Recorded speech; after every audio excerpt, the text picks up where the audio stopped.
has not been very long at all. Level 6! It's time to do this thing. Woo! Hope everybody's meantime has been nice. Mine indeed has. Catchphrase. Did you happen to catch my American Redact fan art? Took me hours. That's it. I had that segment written down. Okie dokie. So, I wasn't sure if I was going to make another appearance on air so soon. We just recently finished James Donald Forbes McCann's comedy that he put out, not comedy special, comedy blank, that he put out and was promoting on Rogan very recently, which I thought was strange. That he had gone on JRE to post this, to plug this thing that he'd done back in September, I believe it was. But then today, mere hours ago, he posted a new comedy called Island of Strangers. Island of Strangers by James Donald Forbes McCann. 10 hours ago. This was directed by Sam Clark. Kind thanks to all involved. There's an AI summary. I don't want to get into that. I write my own summaries around here.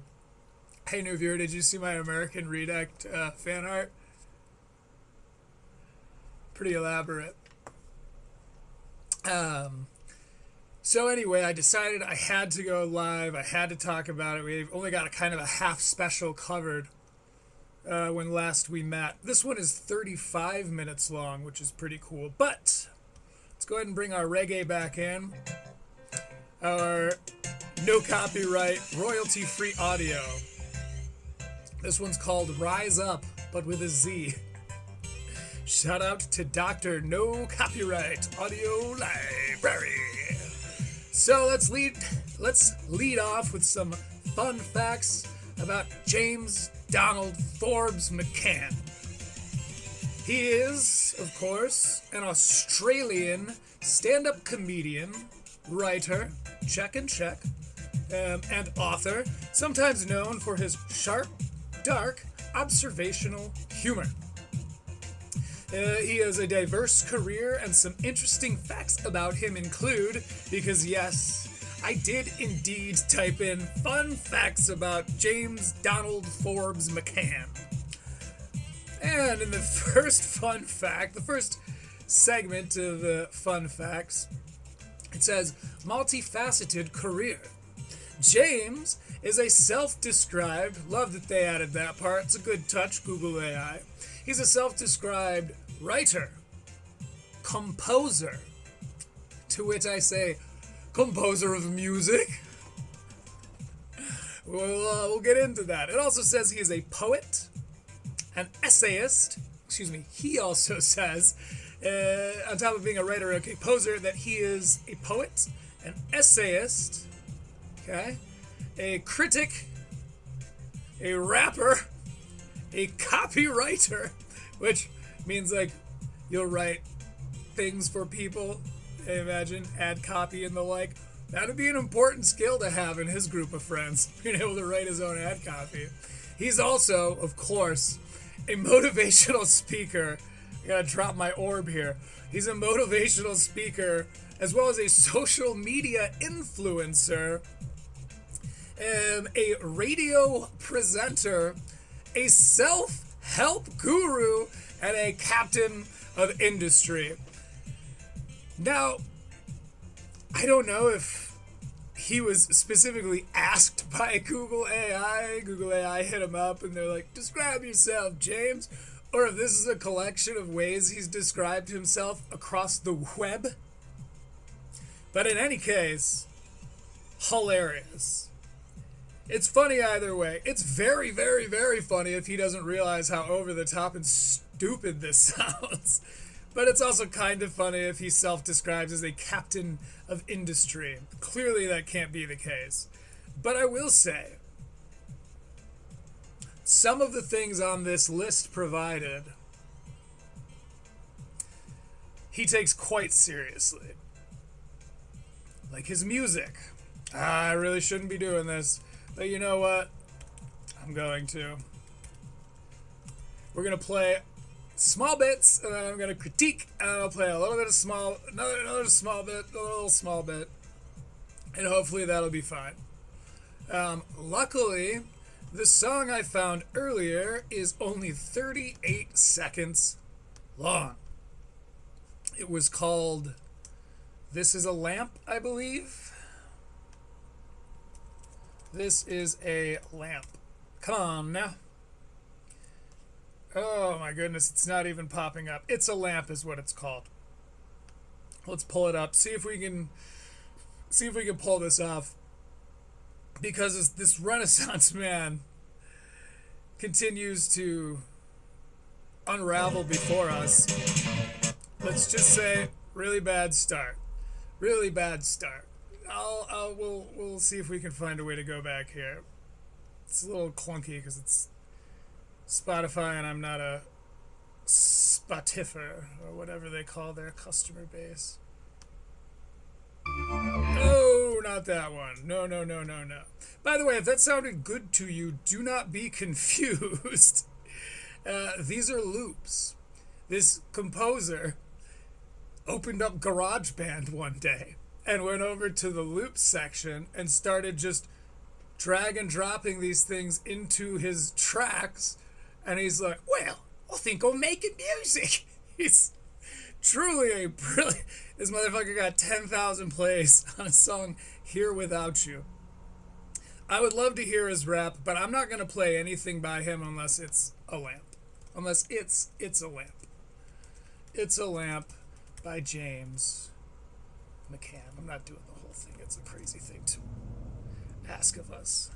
It's a lamp. Here it is. So, see how jarring that was? How it came in right at one? Any composer worth their salt knows, and James, you can feel free to use this, you never have a hard punch on one unless a jump scare is what you're going for. Because even if they're listening to your music on a playlist of other shitty songs, it still, bam, comes right out of nowhere. And if you're wearing headphones or you're in the car, I also seriously doubt you know how to mix or master your own shit. I don't know how to do it, and I've been composing for 20 years now. Well over 20 years. I've been 23-ish years now. So I doubt you know how to mix and master properly. There's no way It's a Lamp is going to fit in well on a playlist. And even if it did, even if it's perfectly blended to every other song it sits amidst, this is bad. That's a bad start.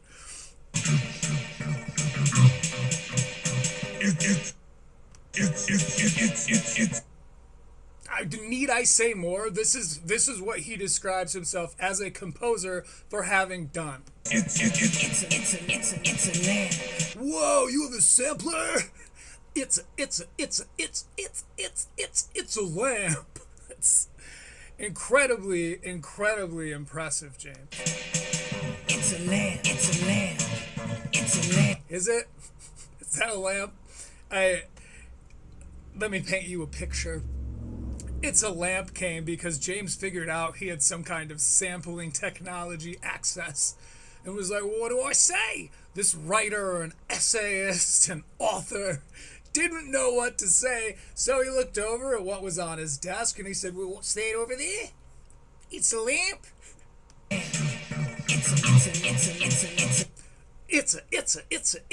a lamp. It's literally, he's hitting one key.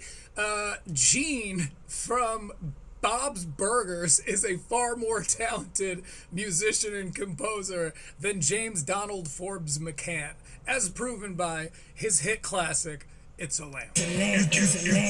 I'll give you this, as a writer, James, you nailed the apostrophe.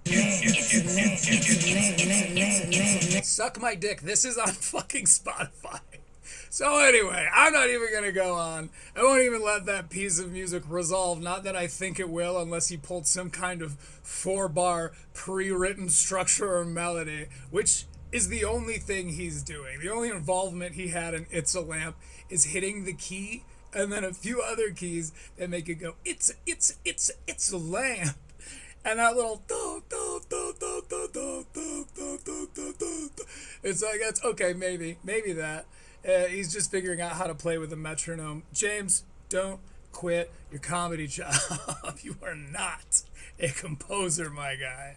Any fucking fool with GarageBand and a little too much extra time in a hotel room could be a composer by that. You might as well literally just make AI music. I believe there's more integrity to that than what you do. Now, without further ado, let's play a little more reggae music because I'm all fired up. Now that's music, James. You hear that? That's a little something you can move to. That's not a lamp. It's a reggae song. All right. So I lied. There was a little bit more ado. Let me check my show notes here because I think we are about ready, and we are, to jump into Land of Strangers, the latest comedy blank by James Donald Forbes McCann. Let's jump in. This is an official James Donald Forbes McCann production. All unlicensed copies will be seized and their makers prosecuted to the nth degree of the laws of... All unlicensed copies will be seized and their makers prosecuted to the nth degree of the laws... the United Kingdom, under Section 12.6 of the Communications Act. Fuck, the UK's coming after me, Brev. Oh, shit. James, have mercy. Oh, no. By the way, the first comment, and I came here and I saw that pop up. The number one comment on here is, I'm immediately downloading this and putting it on Pirate Bay. Which, if that's true, you know, here's to you. Really, really, really funny. What a weird move, James. Why? What is this? Is this to scare people like me? It worked. Please, I have art. I have money. James, take my money. Just leave me alone. You terrifying Australian thief. Yeah, this is fair use, dickhead. So I'm gonna go ahead and do what I do. Act. See it. That's so weird. I have to listen to that again. Will be seized and their makers prosecuted to the nth degree of the laws of the United Kingdom, under Section 12.6 of the Communications Gulp. Act. I just can't fast forward 6 months and I'm watching this in a courtroom. I really thought I had the high road, Your Honor. See it, say it, sorted. See it, say it, sorted. How am I supposed to keep up with the likes of a mind such as this? This is It's a Lamp guy, by the way, ladies and gents. And non-binary Twitch fans. So we're doing a little bit of a traditional intro. His last one started with a kind of broken cold open, very high impact, a little bit of a song, very flashy sequence of footage, James in varying iconic locations, I guess. I don't know. Apparently this one's in London. What a blessing, fella. Thank you. All right. Back to the motherland, eh, James? Oh, my man. Grow that beard and that hair back out. I may not be a beacon as to what you could look like, but I promise you're better. You're better than this. You can see your pit stains in a black shirt. This is not meant to be me just going after James Forbes, Donalds McCann. But I've just had a weird day, James, and part of it was you. Yes! You know what I mean? Because, like, call yourself whatever you want, I guess.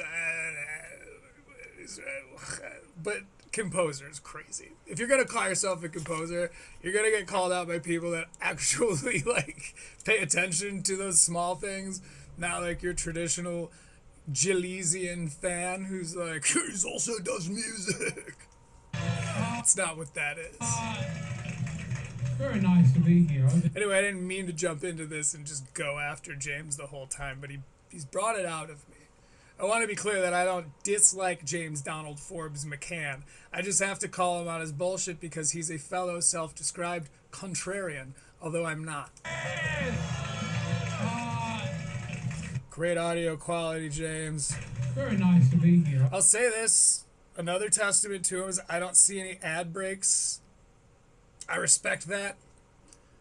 I think that's probably part of the punk in him, whether he listens to punk music or not. The ideal of punk rock and roll, because he talks about selling out like we looked at yesterday. If you didn't see Level 5, go check it out after this, or no, it is not really. I'll refer to it loosely, but he's. I've been running for about a week and it's good. I don't care how many people tell me it's shit. What's shit? Also, part of the antagonistic nature of him being like, any unlicensed use of this will be revoked. Blah, blah, blah, blah, blah. It's like, oh, all right, well, going after fair use is a weird move, Mr. Anti-sellout, anti-corporation. Like, yeah, but if you take more stuff, I'm gonna tattle. So, like, I get that if someone's taking his things, or like they take, they re-upload this, or like, but I think what he's threatening is clip channels and critics, and that's so funny because, James, you described yourself as a critic, my man. Very nice to be here. I've been running for about a week and it's good. I don't care how many people tell me it's shit. He's been running for about a week. I'm having a nice time. Yeah! So it cut from Black T James being like, I'm having a nice time, to then Flannel James, hard cut, and he's going, yeah! And then now I think we're cutting to an intro, because we've got a below the belt shot looking up at James, who appears to be looking down at his phone. But this shot's not taken by his phone, so what camera is this? All of those were shot from down here. Very strange. Now we're looking at a subway door which is closed. Ooh, an airport. Dude, that never even fucking occurred to me. Comedians should really talk about airports. Has anyone brought that up yet? What do they even do between shows? God, I bet there's some good stuff in that hotel/airplane comedy. He's standing on a street looking vaguely, I guess, confused. It's not a flattering angle. He's a father of 4. He's had 4 kids. He looks great for having 4 kids. That wreaks havoc on an Australian body. Now we're watching him walk down the jet bridge, I think it's called. Man. Is this your music, James? Did you compose this, bro? What started out as was going to be a pretty easy trip to London. Oh, fuck. I thought this was a comedy special. It started off with him holding it like this. All right. Right? I mean, it was... Okay, because now he's laying in a bed talking to a fella. Both of them have SM58 microphones with a low end dimed. It's going to be pretty... I thought... That's why everything's shaking like this. The SM58's designed that way for when you get way up close, like all the comedians tell people to do. It picks up all the bass resonance in your voice. The more air you're pushing through it, the more it magnifies that. I'm not a sound engineer, but my homie is. He's described this to me. Take it up with him if I'm wrong. We'd just fly in. Easier than what has occurred. I'd fly in. You'd fly. He's talking about fucking planes. I thought we'd just fly in. I gotta cool it, man. I got it. You know what? I'm going to just splash up a little bit of reggae real quick. Just going to need it because this is going to really get my goat here. It's my reggae. Okay, it's going to be just fine. I'm not going to spend this whole damn time making fun of James McCann, Forbes McCann. Okay, sweet. We're good. Let's get back into this. Occurred. I'd fly in. You'd fly in. Yeah. We'd talk to Blondie. I'd fly in, you'd fly in, we'd talk to Blondie. They're talking about planes here. I'm sorry, I thought this was stand-up comedy. We're going to keep trucking, though. We've gone too far. I will find resolution in a way that It's a Lamp could never have found. You know, that was the plan. And there's a bunch of shots from an airport.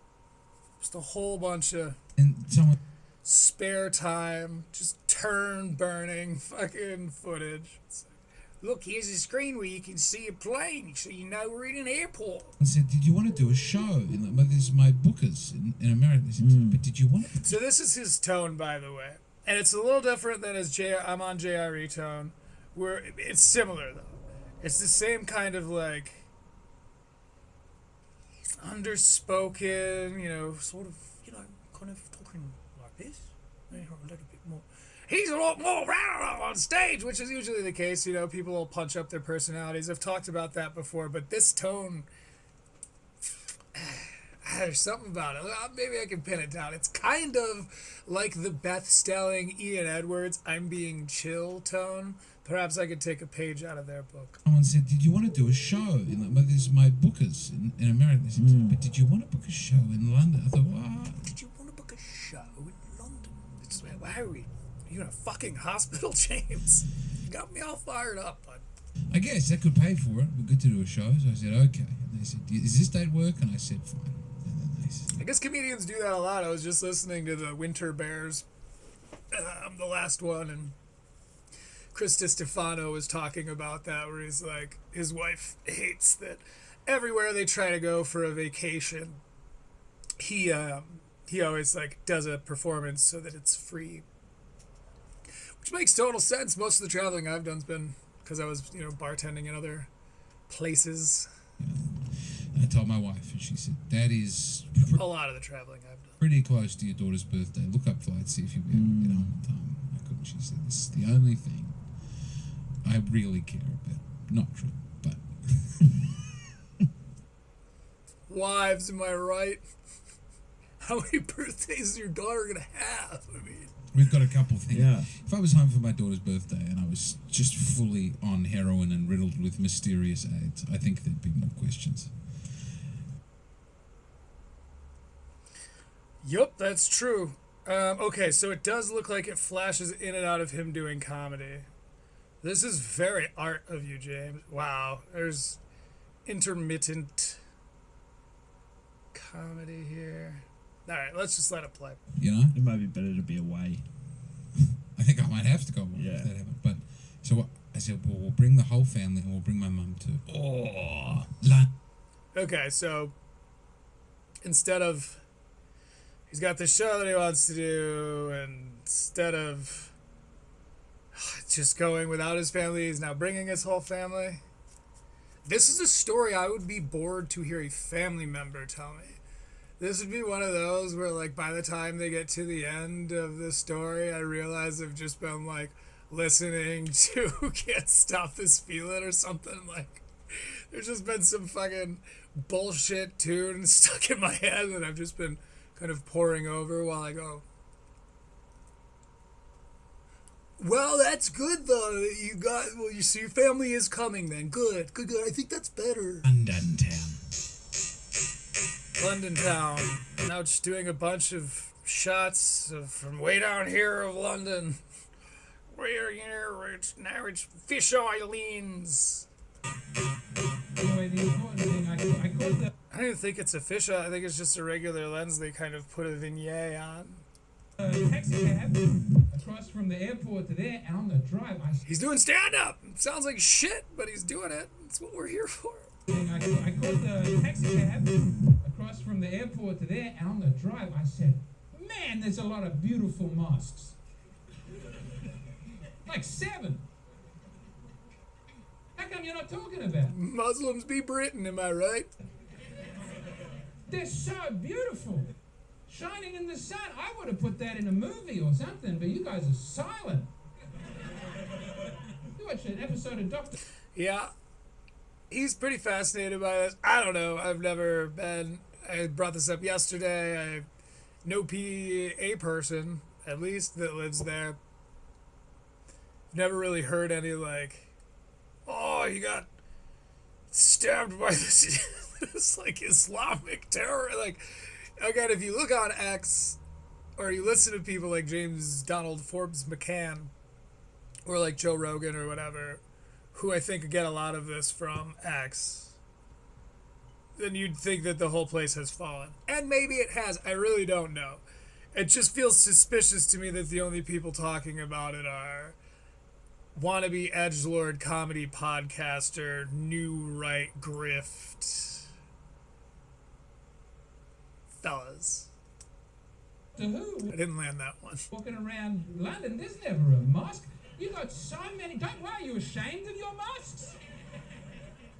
I don't want to go to the Tower of London. I want to see the beautiful towers on those magnificent mosques. This is another thing I noticed about his comedy where he'll make a point and then he'll kind of keep, and I guess it's rant-esque in that way. I don't think he self-describes as a rant comic, but he self-describes as just about everything else. Yeah, I saw 7. I counted them from the cab. Okay, so now he's in a different club. Apparently using the same thing to record, which,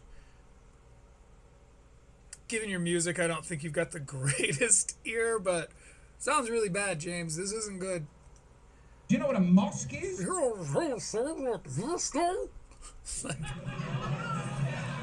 I'm sorry, how do you say it? Mosque. I do love when he makes fun of other people's accents. That is so good for me. Yeah, you got heaps. Beautiful mosques. So, man, how come you're not talking more about your lovely mosques? I see, okay. Again, this is very his style of comedy. Very edgy buzzword, fluffy, harmless material. We're talking about Muslims in Britain seems like a very edgy thing. But of course, James's take on it is, I like the mosques. Which isn't inherently flawed. It's just very, very James Donald Forbes McCann's style. Edgy thought, harmless material. And not, yeah. I talked about it in the last level, but he's doing the same thing here. He's throwing out subject matter he knows will make people kind of cringe and shy away, but then he's like, just kidding, I'm nice. Why are you all uncomfortable about this? Have you not noticed that you have fucking heaps of mosques? I love them. There's something about seeing them do this same joke in multiple venues that sort of breaks the kind of proverbial fourth wall, which I guess is inherently proverbial, but it's a little too meta for me. I don't really want to see behind the curtain that much, because it just reinforces I don't necessarily subscribe to the school of thought that believes that stand-up comedy is an outdated artistic medium. I don't believe that. But I see moments like this as a pretty strong argument for that case, where it's God, it is really cringeworthy to just watch them you got heaps and what? You're not surprised by that. And he's just repeating the same thing, but then altering it slightly. It's that's the kind of thing we hear them talk about when they're talking about the green room and the things they work on. And I guess it's cool. I just does anyone want to watch the magician fail several times? Or do you want to just see the trick and be that dude fucks? It's too humanizing. No one is confused about how human you are, James. You don't need to be any more down to earth. A big fan of your mosque. Ascend a little. The only mosque I don't like, Elon Musk. Dry word play. I like that. You fuck the lot of you. I say that for the purposes of the joke. I think he's great and he's doing good things. He's at a different spot now, wearing a jean jacket. Super dressed down, and his whole style works a lot better when he's got long hair and his beard, because he looks kind of more alternative-y, I guess, or whatever. I don't know. It's not even I wouldn't suggest Chris DiStefano grow his hair out, but Chris Stefano has a nice face. Oh, James. I'll really take any position you don't like to make this more entertaining for myself. I can forewarn you. Because I was talking to somebody Contrarianism. about, what are the cultural things you're not meant to touch. That's where the comedy, you unspool the difficult social issues. Oh boy, is he about to tell us how he's not allowed to talk about black people or Israel and then, like, give us all these lukewarm takes on both subjects? With your Wouldn't it be edgy if I talked about... wit. It's where people are uncomfortable. That's where you do comedy. I don't know where you are uncomfortable. It's not true, though. That is exactly my point about him. Is he is trying so hard to be this, like, edgy guy who says things that make people uncomfortable and then just lingers there. And he finds a way to push you out far enough where you think you can't come back and then pull you in to the point where you just love him. It's like he's not doing any of that. That's just the kind of guy he's trying to sell us. Like, he's right here. That's where you do comedy. I don't know where you are uncomfortable. Social issues with your caustic wit. It's where people are uncomfortable. That's where you do comedy. I don't know where you are uncomfortable. So what happened with your abortion joke in Black Israelite? How come you knew you were going to make them uncomfortable, simply mentioned it, and were like, never mind, not going to talk about that, and then moved on to talk about these other completely dull points, these pedestrian, unoffensive, unobtrusive takes on these things that people aren't supposed to talk about. Like, you could have done that with your abortion joke because you knew you were going to lose part of the room. That's where you get to do the, like, hold it, but yes, I said that thing, and yes, you hated that, but wait, check this out, and then you could. That's the art of doing what you're telling us you do. I've just never seen him actually do it. I haven't watched a lot of his stuff. Maybe it's just like, hey, he's just playing the hits or he's working on like a new... But nothing I've ever seen James Donald Forbes McCann do has ever been groundbreaking or boundary pushing in any way. He just talks about how he's a guy that likes to push boundaries. I said, what makes people uncomfortable? By the way, that laugh carried from one clip to another, which means... And I'm not saying they are doing this, but they absolutely have the chance to be using laugh tracks from different nights. Yes, the audio can overlap. Like, I've done enough video editing to know it's possible and not that hard to do, but, like, it just throws the whole thing off. I was expecting to, like, critique your writing here, and instead I'm just critiquing your style, and you're just kind of the way you seem to be. Comfortable in London, and he said, oh. I think it's good that he's doing this stuff. It's content. I haven't really seen anyone else kind of do this, but again, just because you're the only one doing it doesn't make you a genius. Grenfell Tower. I said, why didn't I guess he is a singer. Grenfell Tower. Do that? I didn't know. I said, what's Grenfell Tower? He said, 72 innocent people died. The council knew about the cladding. They took cheap option. 70. 2 innocent people died. This is him doing it in another spot. Again, the audio, to describe this visually is exhausting, but I've committed at this point. There's a big fire, killed 72 innocent people. We're just watching him refine these jokes over 3 different settings, and then it looks like there's another 5 minutes of him laying in a bed talking quietly to another guy. Not like in the bed. I'm not saying like, it just, this fucking sucks. Look, fuck, that's terrible. I don't want to make a joke about that.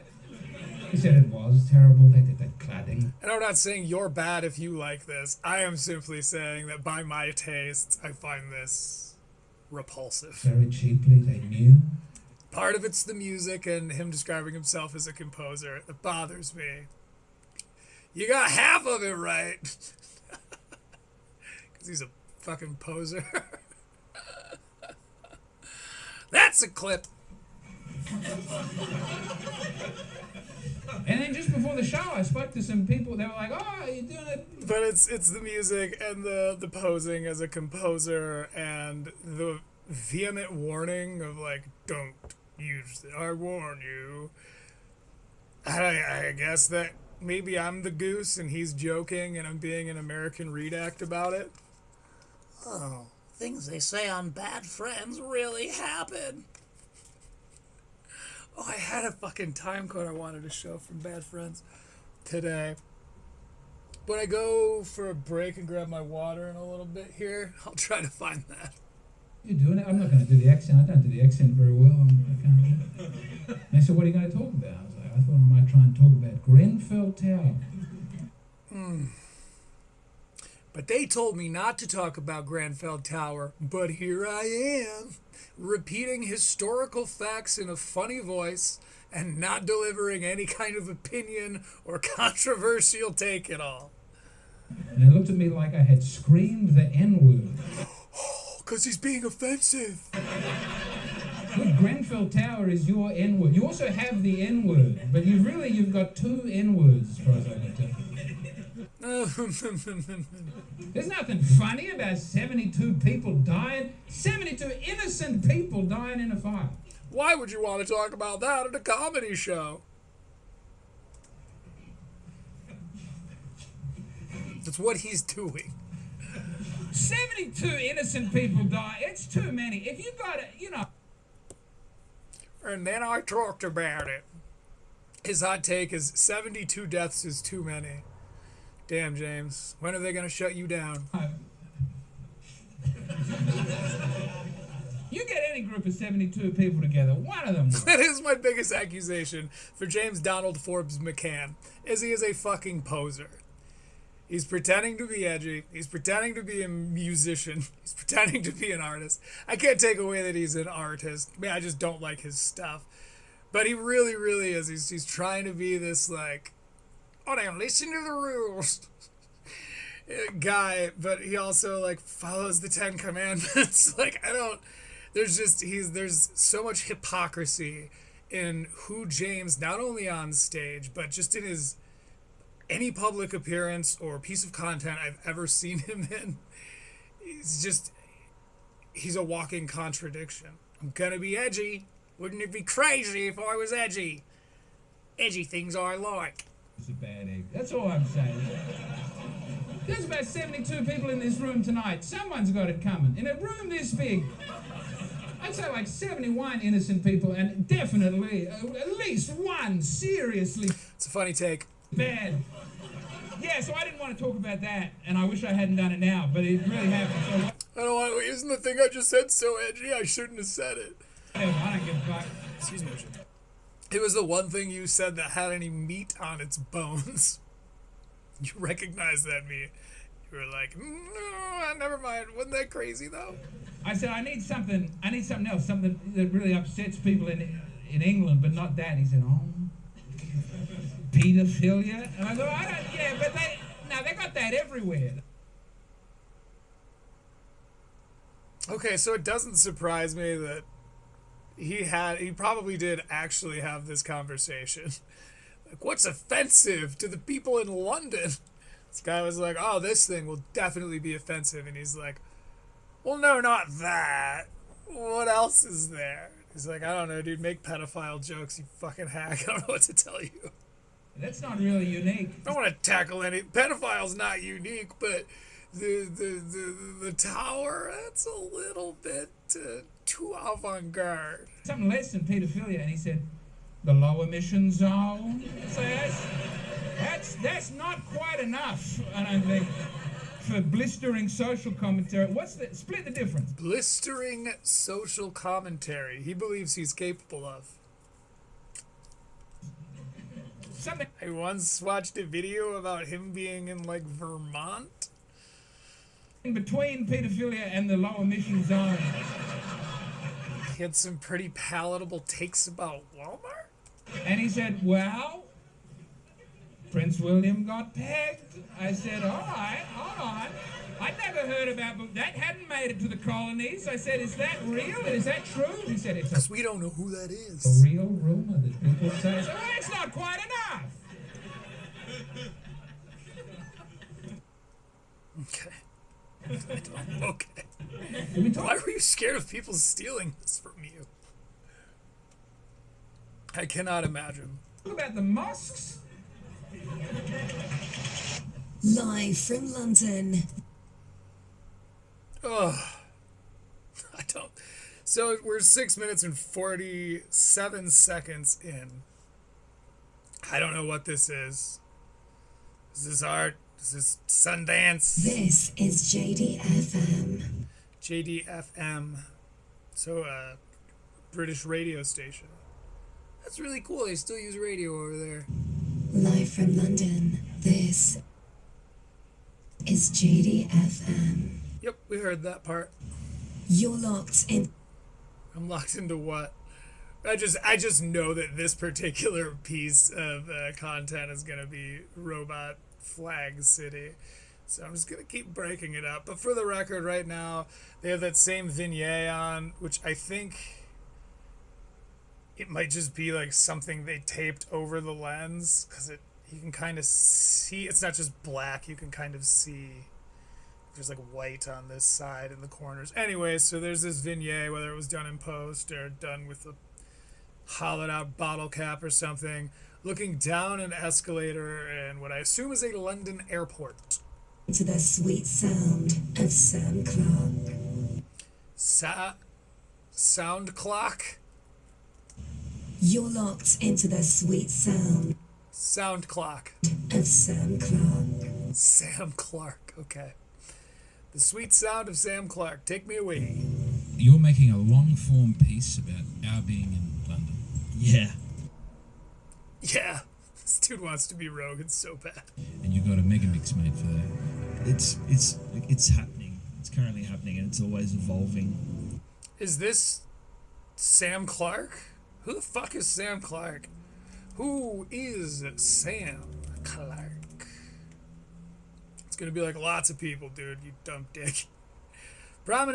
Most prominently, the Australian actor and singer, knowing for playing Ringo Brown on Neighbours with a U, and starring in Grease Live. Other notable individuals, blah blah blah blah blah. Maybe it's that guy. Let me see. I'm gonna try to memorize his face from one frame to another. It might be that guy. That's that guy. So he's talking to some actor and singer. Why don't you guys collab on Sound Clock? We've got a beautiful MC on the mic. Are you talking about me or are you talking about the lady? I'm talking about. I would love to hear him rap. Honestly,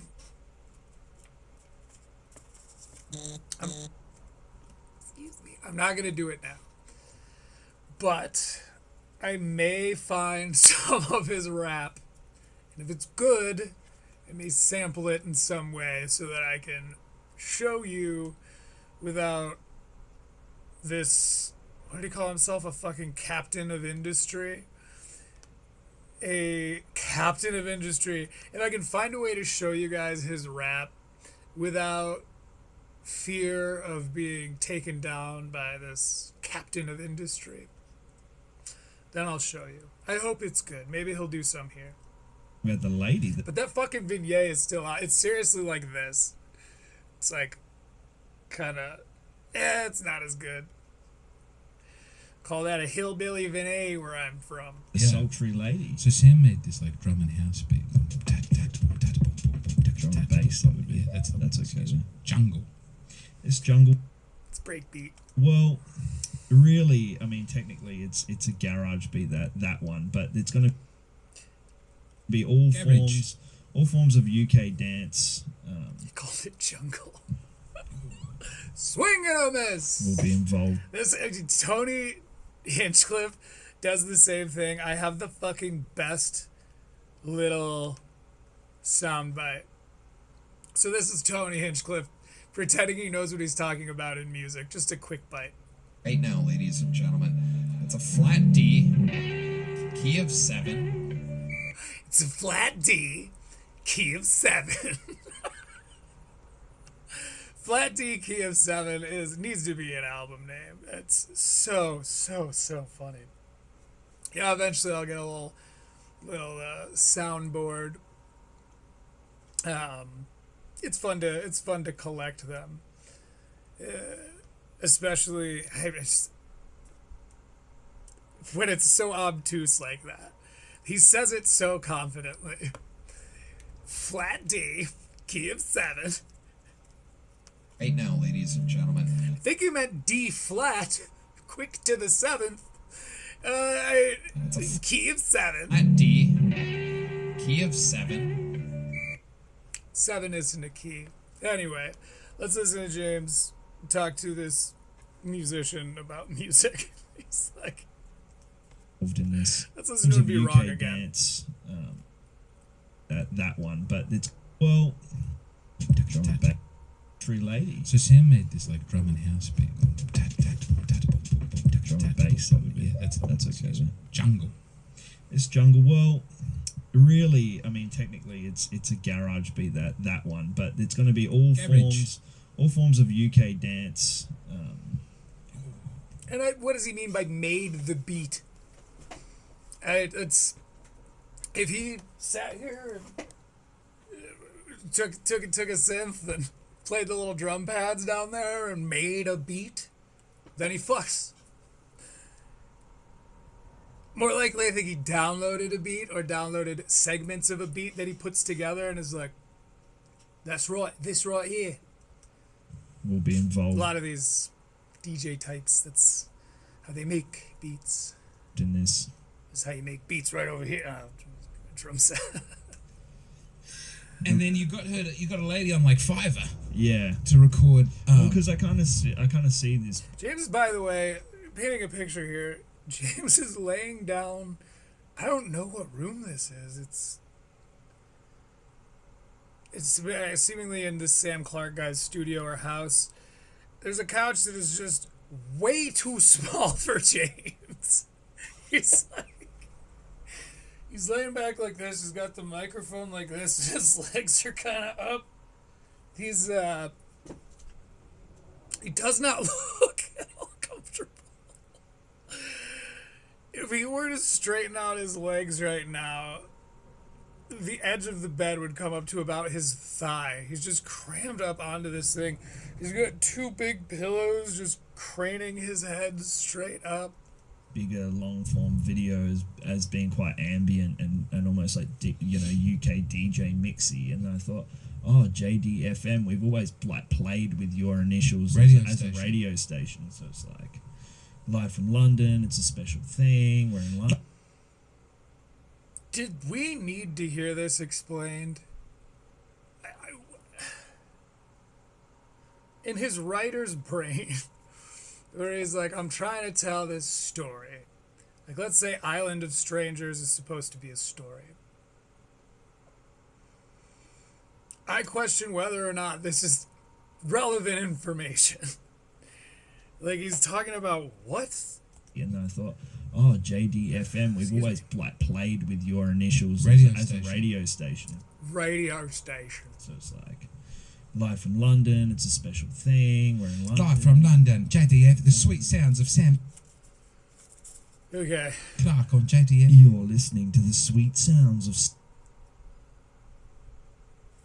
Is Sam Clark like a really big deal? Is this supposed to be just cool because he's like relaxed around Sam Clark? He's got this all like this. I'm very casual here. I feel very comfortable. Sam Clark. A lot of people don't sit like this, but I like to. What Sam did is he paid a lady, as he's not in the habit of doing, but he paid a lady for a He doesn't pay ladies. incredibly sexual services. She had some sexy ones on the page, and he didn't have the courage to tell her, don't do a sexy one. In her examples, like, there were all sorts of different tonations. Well, then why did you pick her? Do you know how many fucking people are on Fiverr? You just heard her voice and were like, this is the one. Oh, look, yeah, I mean, there's a lot of, like, thirst trap stuff here. probably not great for my wife to see, but like, there's just her voice really calls to me. I didn't have the bravery to ask her to not be sexual on this one. Whatever. And I just didn't know how to write in the email. I knew she would do a variation, so I knew we were safe. It wasn't going to be 100% sexual, but I felt it weird to say, Little Catholic giggle. hey, please don't make Sexual. the DJ drop sexual. I don't know. Make it as Please don't make the DJ drop sexual. He is married, by the way, if I'm to go off of this here ring. James isn't wearing his, but I suppose it's because rings aren't very punk rock. Right, James? sterile as possible. Yeah. So Shorty wants me to wear a ring, and I think it's dumb. Yet another completely impotent take. Live from London, Live from London. it's JDFM. We get to hear it again for the fifth time if you're including other people doing this. This is Sam Clark. No, we're in America where we don't know that guy. I know all the American guys. We don't know him. Oh, God. Shit. This is Sam Clark? Okay. You remember when I said the drag and drop artists? Unless they show me him at his fucking turntables being fucking like unless I see that, which is an art form. I think that he's probably just paid for all the expensive unlocks for these downloads, so he gets all the samples that as they come out, so that he can be like one of the first people to use them. But all this is just so generic.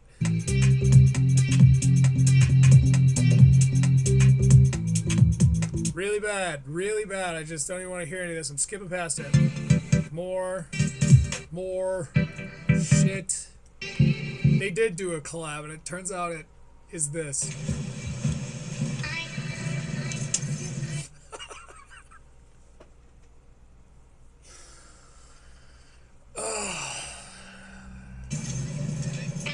This is an actual cam.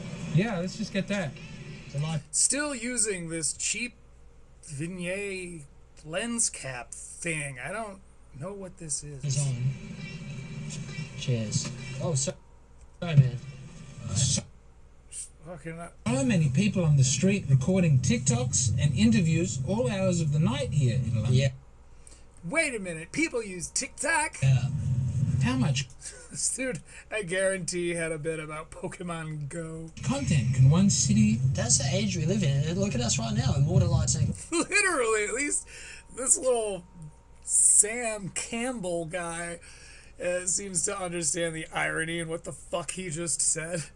Yeah, excuse me, we're doing it as well. In a black cat? I'm shameful, I was against it. When you Welcome point to your this finger- episode of Fake Cab. When you point your finger, hundreds of fingers taxi. pointing back. Oh. This is the only guy I like. This is the hero of the story now. Welcome, Sam. To you. It's not. Don't do that stuff. We don't want to talk I'll be about having that stuff. sex with Sam. Don't. That's There's a not. lot of room in these gaps. You shouldn't Sex. joke about that topic. No, I Who the hell is Sam Campbell? He was like an even more... I definitely knew a Sam Clark. He drove a Honda Civic. One time my friend pelted him with a big ass drink from the gas station through his window. He drove up. We were in an Astro van. We saw Sam sitting in his car in his Honda Civic with the window open and my buddy just looked out this Astro van window and grabbed his drink and just threw it in Sam's car. There was a whole chase. It was pretty epic. So we called his van the Battle Van. Found out years later that that's actually kind of hack. A lot of people call their vans the Battle Van. Okay, Sam Campbell, comedian, was born in Queensland, Australia. Can't win them all. Sam is a prominent figure in the UK and Australian comedy scenes, known for his unique, surreal, and absurdist style. So that's who James is currently talking to. I try not to. I think pornography is a big problem. Shocker. It's a beautiful... Of course you do. It just keeps being compact and beautiful. I've been in Austin for so long. I'm in an open relationship. It's just me at the moment. But always looking for new recruits. It's a funny little bit. This Sam Campbell guy's a cutie. To have sex and fuck. Double D. Disgusting. Sorry. James does not like to talk about sex. Disgusting. Sorry. I thought you'd become sophisticated. I don't know what came over me. He's an edgy guy, but there has to be a line. Oh, You know, God. we got... I don't want to spoil it, but there's a bit you did tonight which involves throwing things at the audience. You can still put it in. Can you add it in? We have the footage. On YouTube? Put it on YouTube? Yeah. Hopefully he's going to put it on YouTube. Maybe this is why we were threatened to the nth power of the law in the United Kingdom. It's YouTube. Well, you pull the gloves up and you throw them at the audience. You hadn't done that before. I live in the South, bro. Come get me. No, I was just knocking around. Knock, knock, knock. They're billy clubs and their weird hats. Wee dood, wee dood, wee dood. So Sam Campbell goes, "Hey, everybody," gets up on stage and this is maybe latex gloves full of things, popcorn maybe. Remember those? They'd pack all the popcorn in there. Why do I have that memory? This might be full of popcorn. He's just throwing them out to the crowd. This was the hilarious bit that he was talking about. You see, I'll explain. Typically, when these comedians go up there and they're performing their acts, there's nothing thrown into the crowd, right? So this guy, and this gets me, he does do that.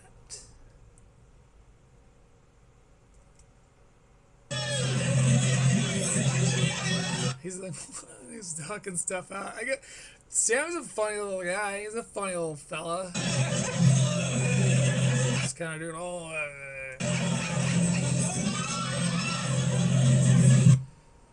you can kind of just tell in this guy's mannerisms and just his weird, like, kind of mania. He's one of those types that just never stood a chance outside of being a comedian. Not like James. James could go on and become a brilliant essayist or captain of industry, perhaps a composer of music. Sam Campbell's only got one thing, man. He seems seemingly very funny presence of a guy. Now, some people are hilarious and they don't know how to be funny. So there's no telling what his act is going to be like, but if his, I know, I'll throw things into the crowd is any indication of the rest of his act, this is gonna rule. Look at that, now he's drinking the water from the bucket. He kind of like half drank it. He just threw something else into the crowd. It was like a record. He was kind of like, oh, I was like, oh, fuck. Was James just in the back of the room cracking the fuck up? Like, sex isn't funny, but this is funny. Yep, that was it. That was the clip. That was the whole bit. Standing outside with the bucket. All right. Where are we? Yes. Okay. Best viewers. You may need to start a turf war. I get this exact message quite often.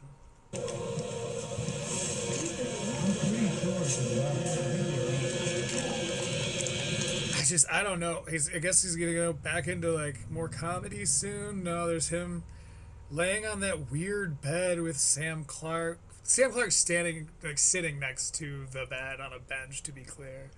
It would be way funnier if they were laying on that little thing together, but that would not be very Catholic of him. A man shall not lie with another man. We're back to an airport. Man, it just feels like Harry Potter. Imagine lots of things feel like Harry Potter to you, my friend. Classic Australian story. Harry Potter and the terrifying arachnids.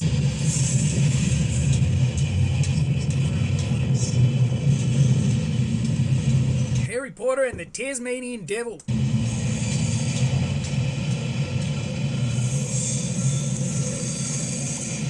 Great, so we're just watching him walk through this fucking bus station. Skipping around now. Because we're going to get to the end of this, but I'm not just going to do this organically. That's crazy. James, this is what I believe Spooky Sammy would call non-tent. And then he'd say it like 2 or 3 more times. I witnessed on the tube today, like a horrible sight. What was it? It wasn't really like that bad, but it was just like, oh, this is Ugh. What? a sight. What? When you saw something crazy? I witnessed on the tube today, like a horrible sight. What was it? Mosques in London. It wasn't really like that bad, but it was just like, oh, this is a part of London I haven't seen before. And it was like 12 school kids Oh, I thought he was going to say 12 mosques. got on the tube as a big pack. Yeah. And there would have been like 12 to 14-year-olds or something like that. Mm-hmm. And they just like crowd crushed this lady. Oh. And then she turned back and she What is crowd crushing? Is that like packing in very near to them? was just like, you're right. And they're like, fuck off. And, These kids sound pretty cool. and she just stood there like aghast. Yeah. And I just thought, Shut up, old lady. yeah, like that's I just thought, yeah. the London I thought I was coming to, that I actually haven't witnessed. There's until bits and that pieces moment. of it. Yeah. The teenagers are getting rude? Is this... Oh, man. I knew they were behind the times, but that's wild. Mouthy teens on the horizon for London. I mean, I'll save it for the stage, but machete shops. So... He's laying on the same 3/4 couch thing, because everything's tiny. In the UK, I guess? I don't know. It's just the weirdest, smallest little love seat couch thing. And he's completely slumped out. He's got his arms back like this on the pillow. And he's got the mic just sitting on his chest. This is the funniest thing I've ever seen him do. You know, Yeah. nice balaclava stores. Yeah. 2-in-1 stop shop.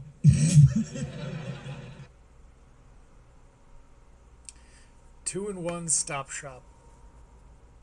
He decided to include that because he was very proud of that little bit. All right, you know, I've been to some. I did a gig in Peckham. Okay, you can hear the difference between his like character for on stage and then just normal, boring homeschool church kid James McCann. Aspiring senator / composer of beats.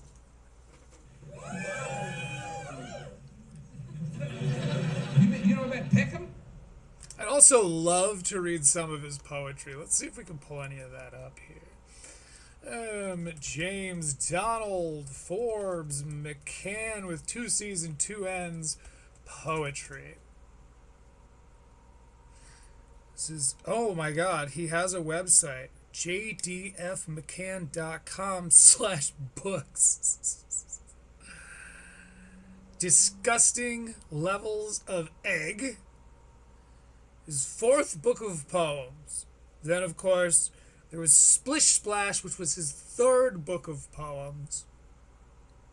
My Monkey and I Have Something to Hide. Unpleasant poems with limited appeal.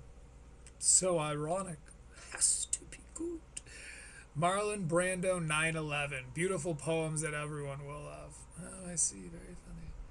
So he has been writing poetry since it looks like about 2022. I imagine it is enlightening, probably very thought-provoking. If it's anything like That's a Lamp, then it's really, you're going to hear about it. We're going to be green eggs blue hamming this. Or whatever the book was called. One ham, two egg, no Grinch, blue, borax is the thing called? Because everyone was like, oh, it's very diverse. And I looked it up on Wikipedia and said Peckham's one of the most diverse places in England. And I went, oh boy, he talks about diversity now. Yeah, it's like if, talking about fairness, they say I shouldn't come here and talk about what's fair, fairness. There's not enough of it. Things should be more fair for people.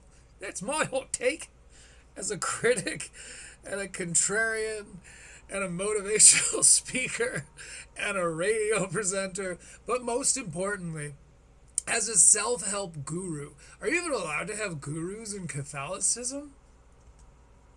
You're going to Pope jail, James. I don't reckon you guys know what diverse means, because diverse means of great variation.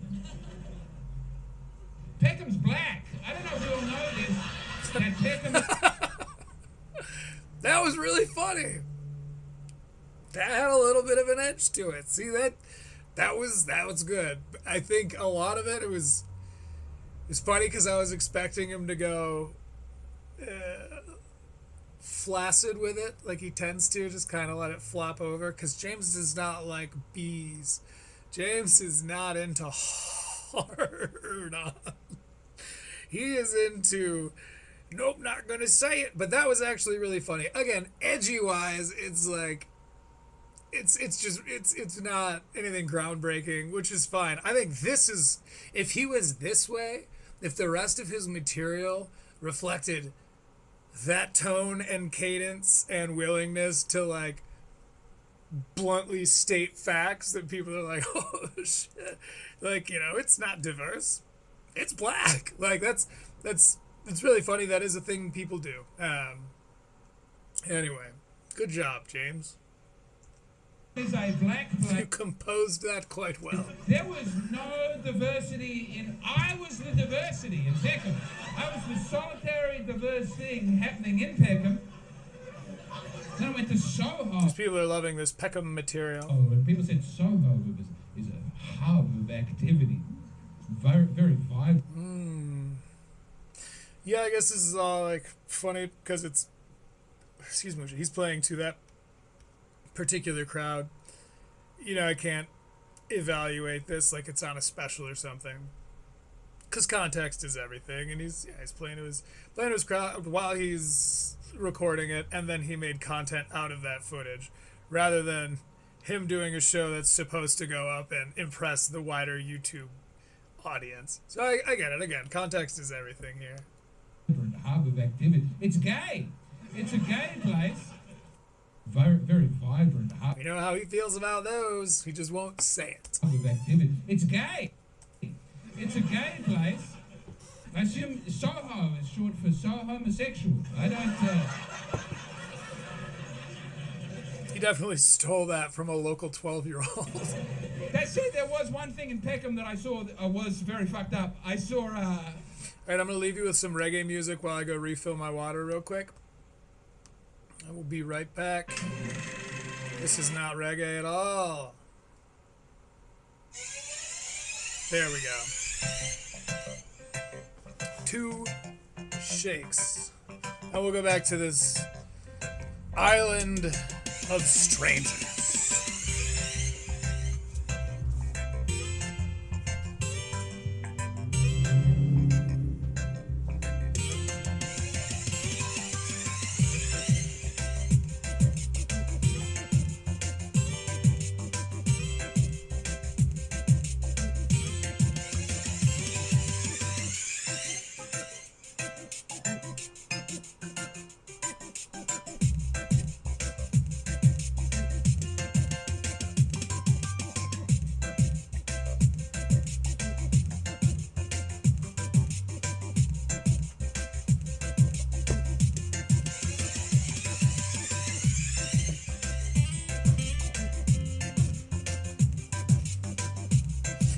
Cool.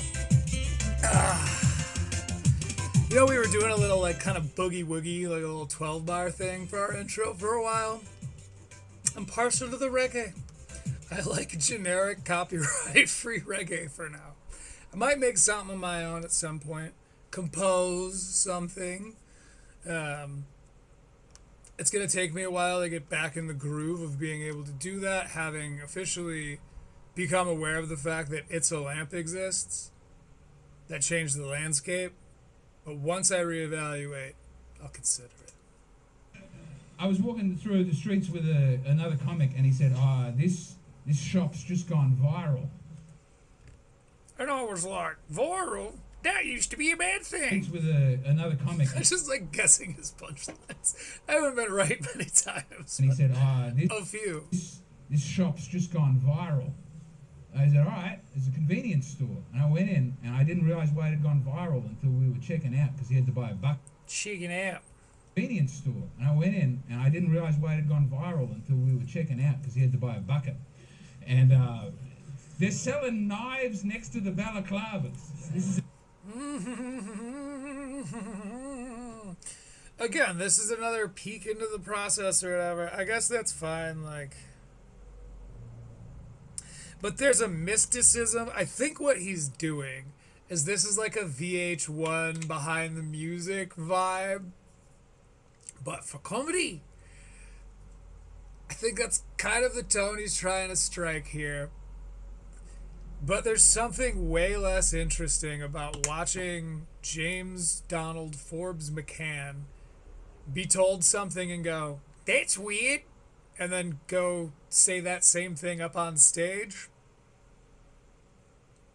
That's less intriguing than, like, watching a rock band or watching a band or a musical artist you love or something, watching their process as they hammer out a song. Like, I'm not saying that one is a lesser art. I'm saying that one is far less mystical, and you remove more of that mysticism, as you Catholics are prone to do, taking my mysticisms away. You remove more of that mysticism, the more you shine a light on your process, especially because, as you've just shown, your process is interesting. The thing this guy just told me. It's like I don't know. I said this, I think, during our previous level, but the more and more I am exposed to his personality and body of work, the harder it is for me to just stay cool. He did say, on a big rack behind the shop. I liked his one joke. But they have a huge thing of knives. I am curious to know if anyone else has ever made it, because it's a very, very, very common. People always called, black neighborhoods diverse. I wonder if if he wasn't the first one to think of it, but he was the first one to post it. Like, whatever, it's his, he can claim it. But I liked it regardless until I find out otherwise. God, this is usually such a nice color. We'll pretend it's beer, but it's not. You've got to look over 25 to buy a knife, which I think is terrible. So I've been going in there buying knives for the young people. We all deserve them. And they're selling balaclavas next to the knives. That's too convenient. I think that's too... I know it's a convenience store. No shop that sells balaclavas should also sell knives. You got to... If you want to stab someone anonymously, that has to be a two-step... Shocker. The Australian wants more weapon control. Trip. You got to work up enough time to have regret. I guess, but again, at its core, this is a Monopoly guy. Here's this ridiculous thing I have no proof that actually happened, but is going to be the premise of the performance I'm going to be delivering for the next several minutes. He didn't build up. I only recently learned the best way to diffuse a Monopoly guy, because I'm figuring this out as I go, you know. I don't claim to be any kind of expert. Look up my IMDb. It says nothing. Doesn't exist. I don't claim to be an expert. I just recently learned how to dismantle a Monopoly guy joke, and that's through Beth Stelling and her jokes about her father. That whole segment about her father is hilarious because she organically and meticulously almost describes these varying characteristics that her father has and her dynamic with him, so that when she starts telling us all this crazy stuff, we're like, oh, of course he did. That's so your dad. Because otherwise we just have to, my dad's crazy and he said this crazy thing the other day. It's like it wouldn't have worked if she had just gone cold into it. And granted, this is more of an observational approach, you know. Isn't this weird? Well, so this thing, that's kind of strange, isn't it? But, like, you have to be careful with observational comedy because, like, it can't just be something you observed, I think. I think part of the problem as an audience member, when I find myself when I hear observational comedy that's based on an observation akin to a Monopoly guy, we have to take your word for it. This guy's just dressed this way at this party. He's just dressed like the Monopoly guy, so we're going to riff on it for the next 5 minutes. It's like, if the observations are just objective and they exist in a vacuum, and it's stuff like, there were knives next to the balaclavas. It's like, that is a crazy concept. I don't know. I don't think it's only ever going to be good for a throwaway. And the longer he spends riffing on it and ignoring that time would have been better spent building backstory for it, the worse and worse it gets. Anyway, we just watched how he came up with this stunning concept. I've listened to your radio. I've heard the BBC World Service. That's the only British radio I've heard before. And now I'm listening to radio in Britain. It's very different. Like, I listen to the British radio from overseas, and they're like, the pound continues its difficulty as the sectarian conflict in Yemen stretches on for another year. And then I turn on the radio here, it's like, I've got a knife. Stab, stab, stab.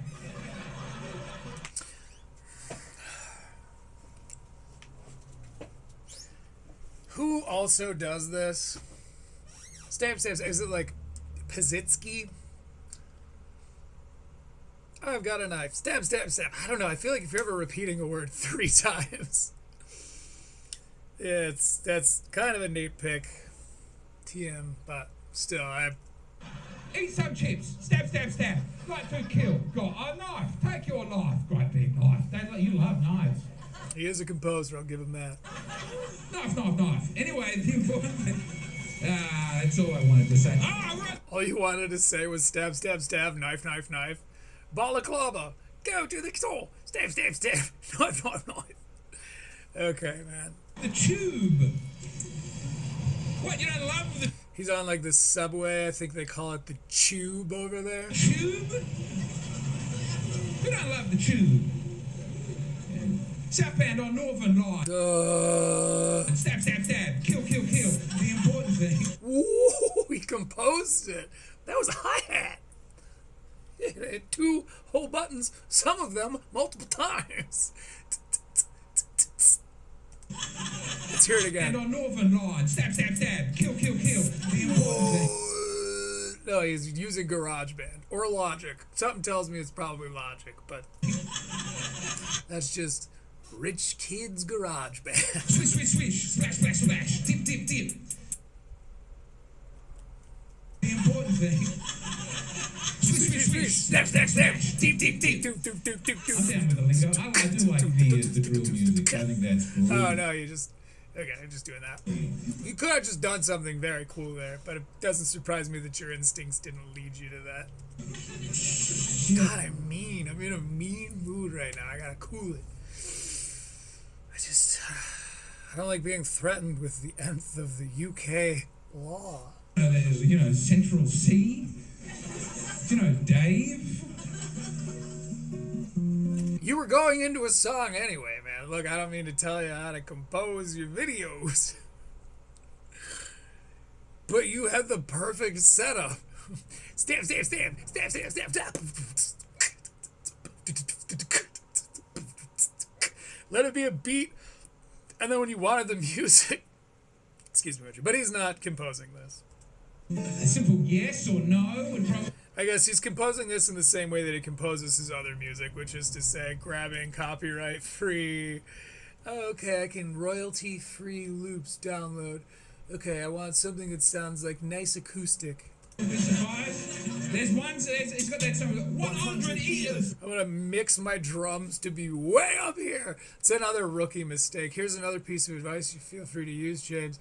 Always gear your hi-hat down. I don't know why the generic setting is way too high. The hi-hat occupies way too much of the sound spectrum, and it becomes incredibly dominant in the final mix. Always take it down. You can even go to your EQ, your visual EQ, and just completely bow in that hi-hat. Because then you still have that lower percussion. If you really want, like in hip-hop, you need that eighth note. 1 and 2 and 3 and 4 and If you need that eighth note drive, just do that. Just go to your visual EQ. It's very clickable. And you add a couple of points and you just bring in that top end, just in a shape very similar to this. And it'll really, really help blend your hi-hats better. Because your guitar is sounding way down here and then you can call it stylistic, but it sounds like trash. Take my advice, please. No would probably survive. There's one, it's got that song, 100 See what I mean? Way higher up than that acoustic guitar. eaters. They don't fit in one SUV. SOS, somebody rescue me. I am so mad at you for not building that beat into this. Because apparently you were doing a compose. Got too many. This is cool. I'm not going to keep going back and playing it because I'll definitely get struck. I'm already flirting with disaster here. Got too many. He's got too many grease, man. Yeah. Now, is this Sam Clark, I love that Civic owner? song lyric, because there's not that many ways for me Wait, is it his lyric? to relate to it. No, it's not. That wasn't even his shit. The only thing he's ever done that I liked remotely musically. It's stolen. A British rapper. Mostly it's, stabbing and big asses, but I'm a You know those classic British big asses. suburban Good old-fashioned UK donk. father from Australia with too many children and too many girls to fit in one SUV. I have to keep breaking this up. Technically, if I was providing a commentary and was using this educationally, which I do believe I have, I've taught you all kinds of stuff here, James. I wouldn't have to continue to break this up, but it allows me all the more benefit of the doubt here, because I use my rights to fair use in good faith. There was one time that I let that slip a little bit, and I got my ass copyright claimed by Beth Stelling because I was letting them play for a little too long. Is the benefit of the doubt I am giving her. Anyway, so I'm trying to keep this broken up, even if I don't have a thought. I'm just. I mean, I understand. I'm there with the child seats going, how is it meant to work? I have no idea what he's talking about. Children and big asses, but I'm a suburban father from Australia with too many children and too many girls to fit in one SUV. From what I understand, he has 4 kids and they're all under 3. And I was like looking into it a little bit because I was like, composer, huh? So I started kind of doing a little background. Turns out he and his whole family, according to Google AI, relocated to Austin in like 2022. So he first established himself in Adelaide, which I hear good things about. I'm kidding. I mean, I understand. I'm there with the child seats going, how is it meant to work? Okay. How is it meant to work? Like, how are you supposed to fit all your kids into the SUV?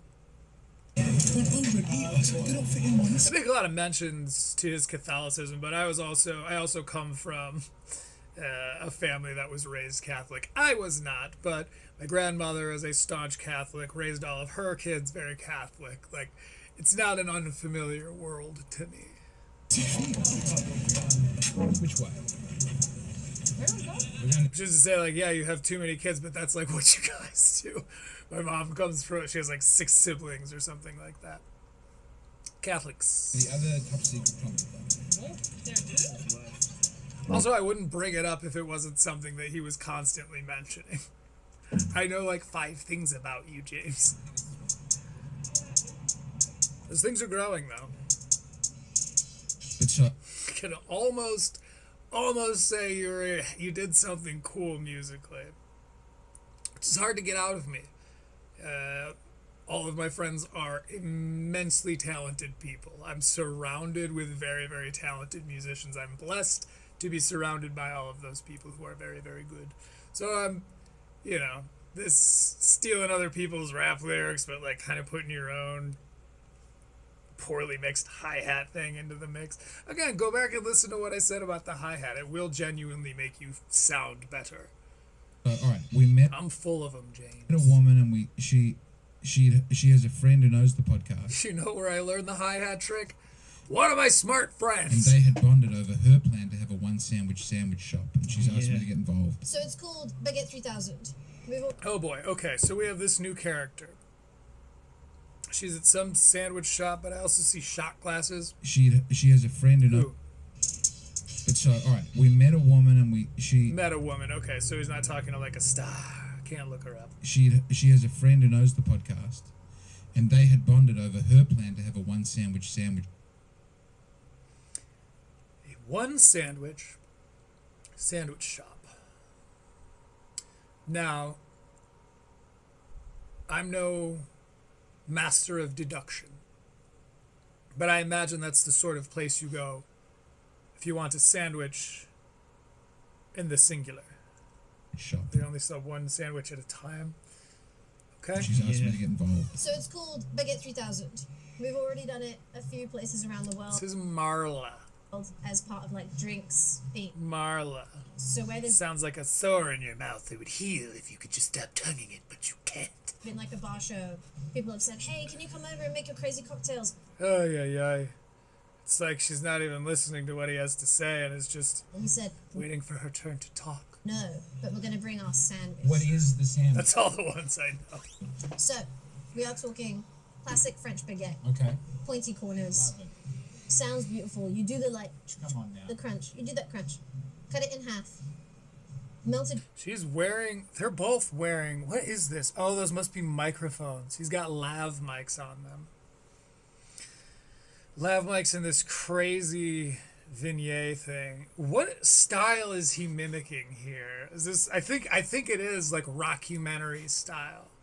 Because all of these angles, all these shots, all these like, it's very dingy rock and roll like kind of vibe to it, which is cool. Like comedy and rock and roll, they go hand in hand. I'll give them that. butter, Even as a civilian. pickled cornichons, maybe in some kind of elderflower liqueur. Yes. We used Saint-Germain for the first event. Ham, cooked ham, regular cooked ham, Okay. microplaned Comté. Don't know what's. So she makes sandwiches out of baguettes. It's like, I need your help, James. That is. You look like a man who knows his sandwiches. So Comté cheese, Oh, like yes. French, like 18-month Comté cheese, Interesting.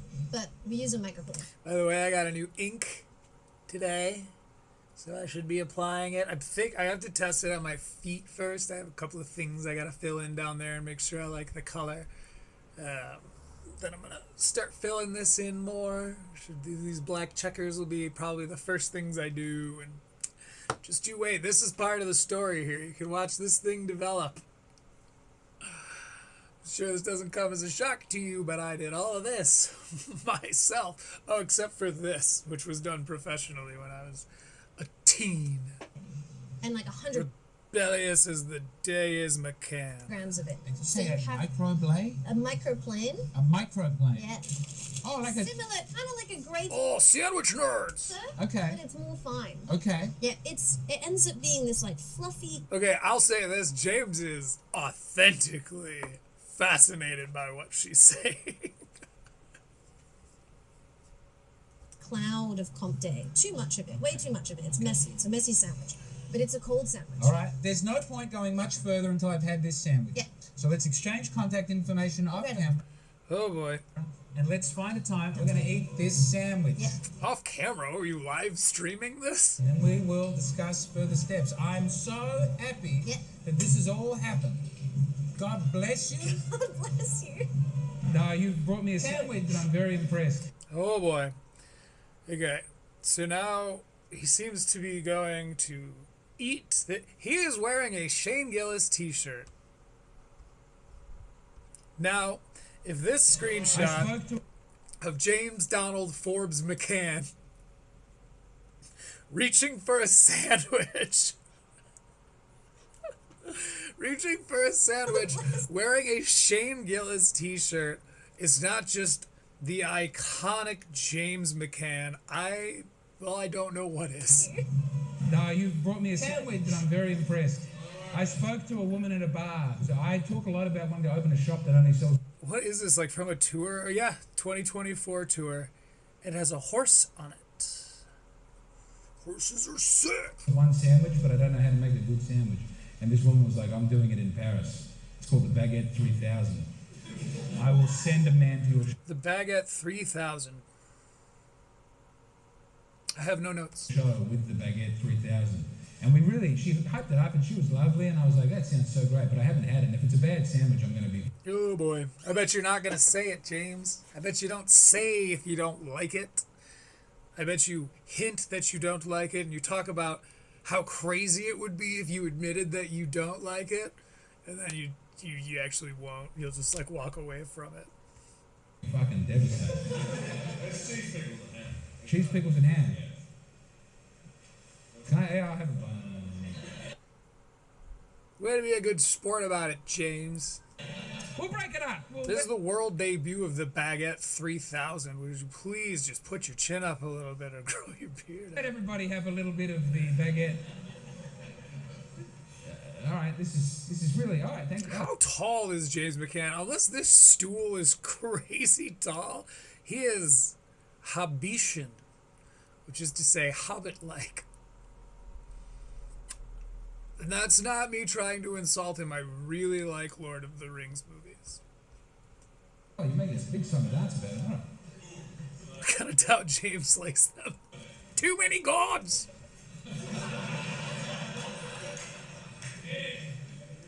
By the way, this just looks like a fucking sandwich you'd get from like a food truck that would be there'd be crumbs all over and you'd be like, American cheese. He tasted it!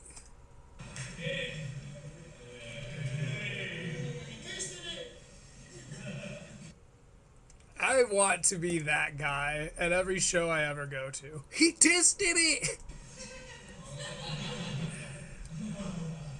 Have we thought about putting mayonnaise on there? Because Shocker, he wants a little mayo. it's otherwise very good, but have we considered mayonnaise? Is that a French thing that they Ew. don't put mayonnaise on it?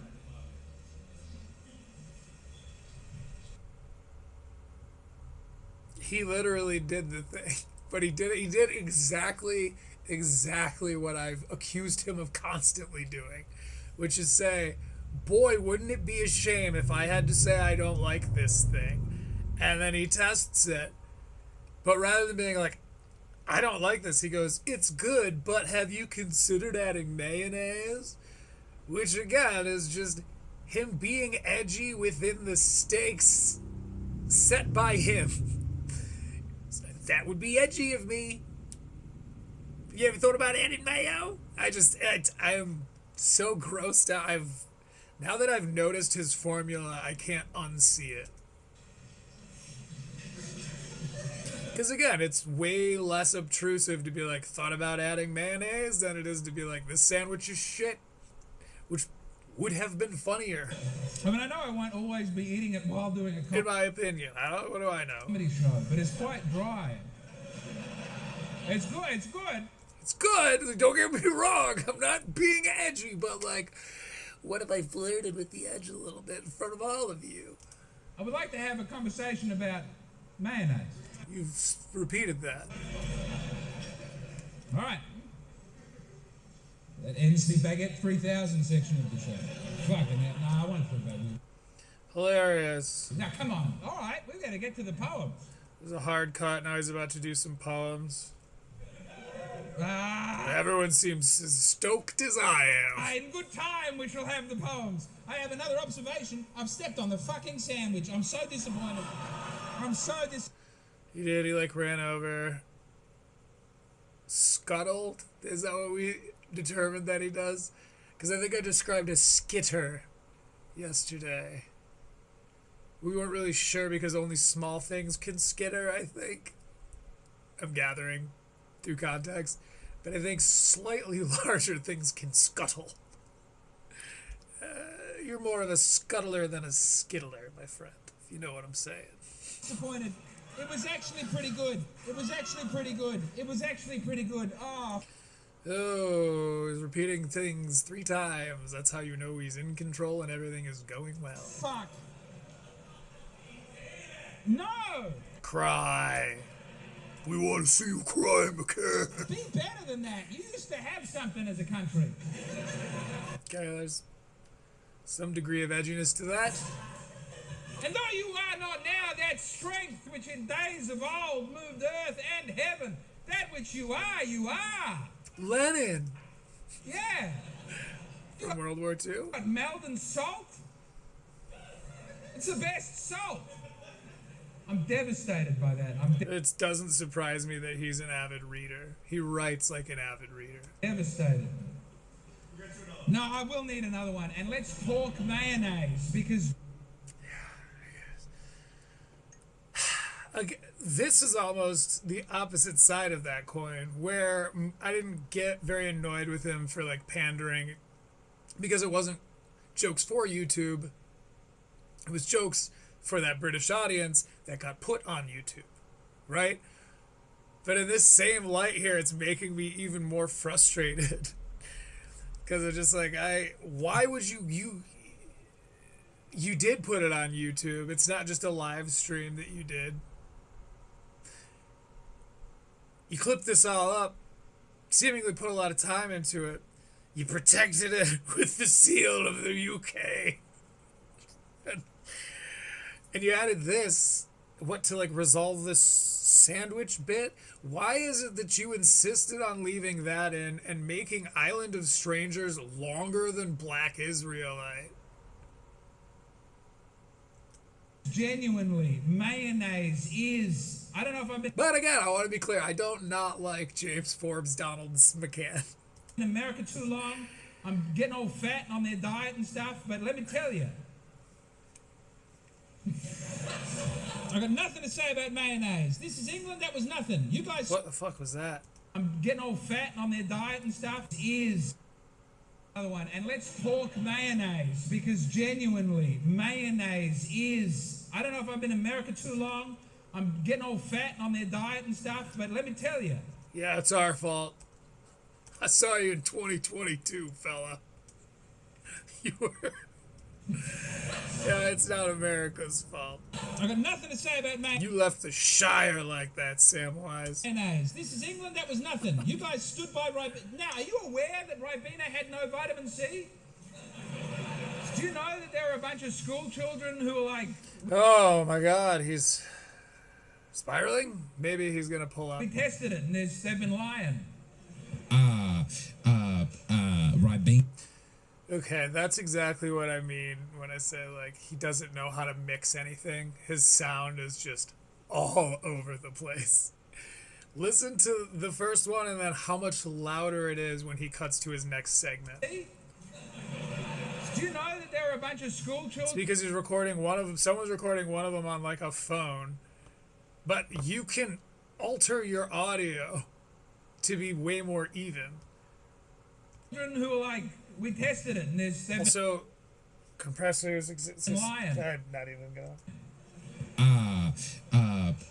Ribena. Now, in Australia, we also Again, because I was choking right off on the mic and the mic's plugged directly into the sword. Like this is significantly louder. had Ribena. I've turned it down now. And when we found the vitamins, boy, he is sitting with a couple of Eric Rushton. Let's see what Eric Rushton's deal is. Comedian, I assume.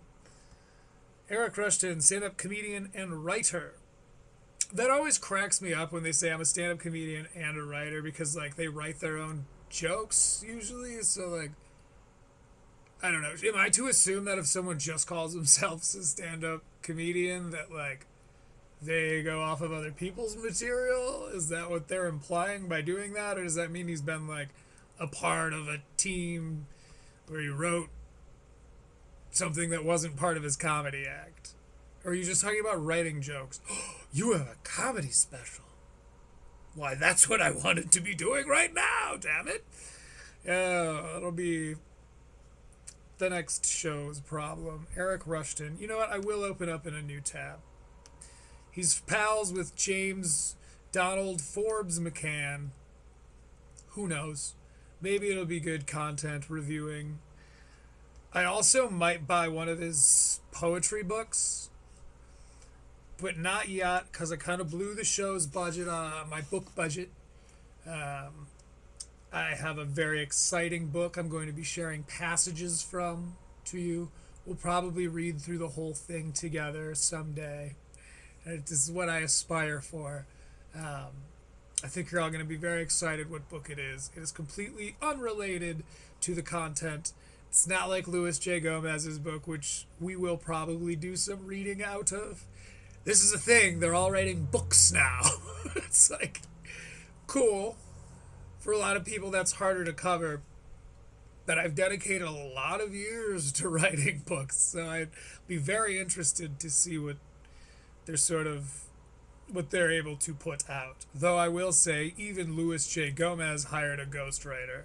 He says he stopped working with him, but still, it's like, so when we read some of their books, it's like they were involved in the production of them.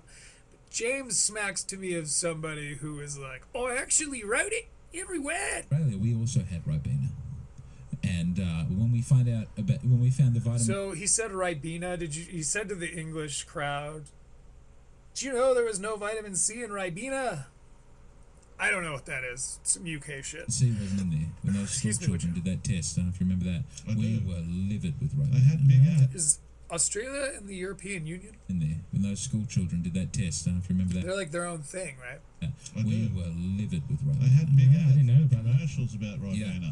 And big, so much About vitamin how C. much vitamin They couldn't C, stop 9 going. times. Anyway, so this Eric guy, Eric Rushton, 2.7K subscribers. 13,000 views on his comedy special. He's touring next year with a brand new show. By the way, I live in a city where there is a pretty big club that a lot of big names come through, so who's to say we don't find Eeks out and about someday. What the fuck? Part of his bio. So one of the guys he's sitting next to is this Eric Rushton guy. This is my stand-up show, real one, that I wrote and acted in. Bro, I am gonna get to know you. We're gonna have a lot of fun. We're gonna get to know each other. Eric Rushton. I feel like you're definitely gonna watch and at least click my coverage. I think we could be good friends. You haven't said anything, so I don't know what kind of guy you are yet. But the other person he's sitting next to is probably another comedian. Faced like a comedian, if you know what I mean. Ray Badron. Ray Badron. Comedian? Question mark? Ray Badran. This looks like him. Right? Yeah. Ray Badran is regarded by festival organizers as one of the hottest rising comedians in Australia, which I would totally believe had I not met so many festival organizers in my day. He was selected to perform for the Comedy Channel, which I guess is probably like Comedy Central, but for like second world countries like Australia. Comedy Channel's Best of the Fest, and has an astute, observational style of comedy, which is neat. It's pretty neat. I don't see a special popping up for him, so he's safe. Anyway, so he's talking to these two other comedians in what looks to be a green room, you know, kind of a dirty couch. There's like one of those frames for like a mirror you see that has all the lights on it. So that's how you know it's showbiz. So had Ribena. And when we found the vitamin C wasn't in there, when those school children did that test, I don't know if you remember that. Vitamin C wasn't in there. Okay. With I had big I didn't know about that. Is he just explaining to us? Is this whole segment just to show us that like the joke that he just showed us was edgy? About right. God, we don't believe you, bro. Yeah, I know. Just go clean, be nice. You know, go Veggie Tales, man. What's the cucumber, the pickle's name? You know, he wants his fucking hairbrush back. You could be that pickle, James. That big, so much vitamin C. Vitamin C. Take care of my hairbrush. 9 times more or something. It was an really? It was almost an unreasonable See, I'm not unfamiliar with his circles. amount of vitamin C. And then we found out there was none. And we said, well, that's and you kind of can't find Ribena the same way you used to be able to. So they did some studies on this thing they were giving to kids, but didn't have the stuff that they thought it had for the reason that they were giving it to the kids. So now it's harder to find. You don't give it to kids anymore. It was one of the first cancellations you've ever seen, really. This is what I mean. This is not offensive. Like, no, who is offended by this? If that whatever fucking stuff he's talking about killed 72 children, then it would be fucking edgy to talk about and be like, Robina. But even then, he proved with the burning building thing that he can talk about the edgiest stuff in the least offensive way. And I think he only knows how to do that.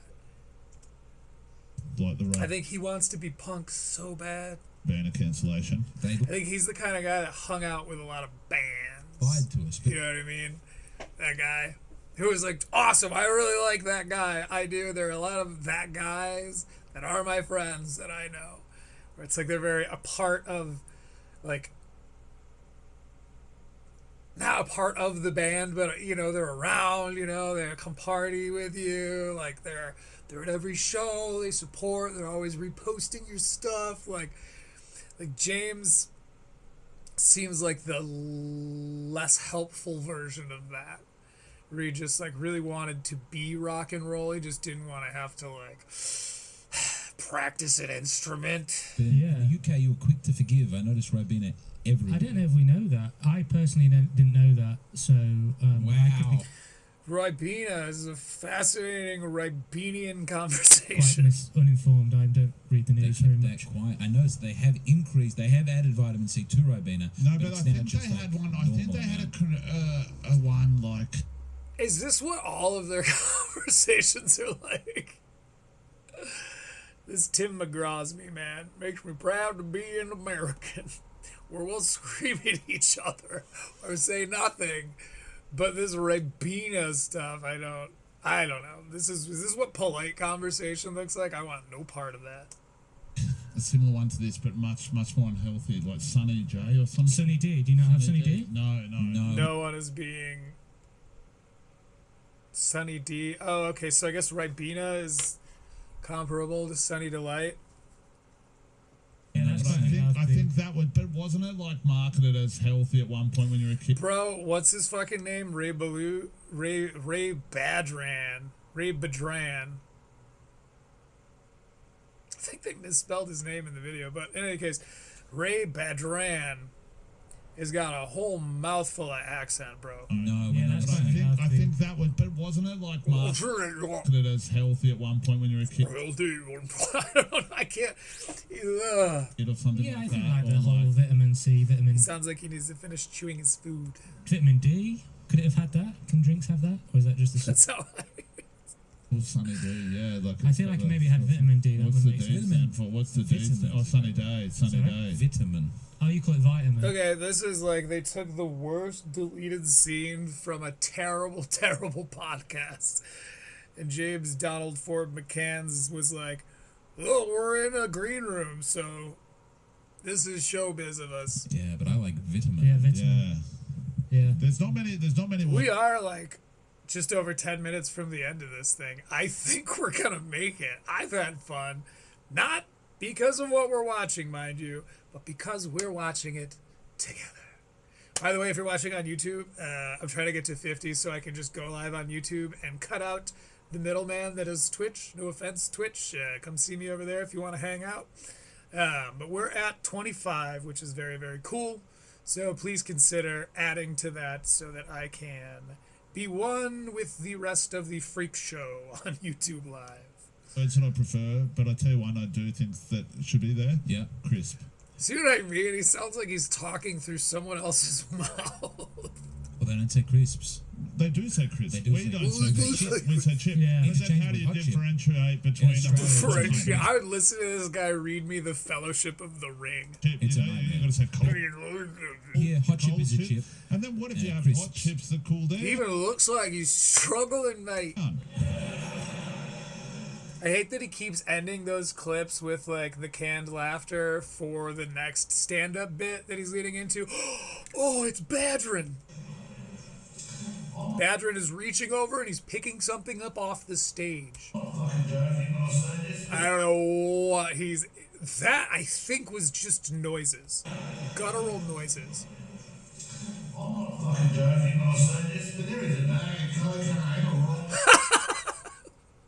I'm sorry. I mean, haha. Let's listen to that whole thing one more time. And I'll even turn it up. Again, good faith here. Good faith.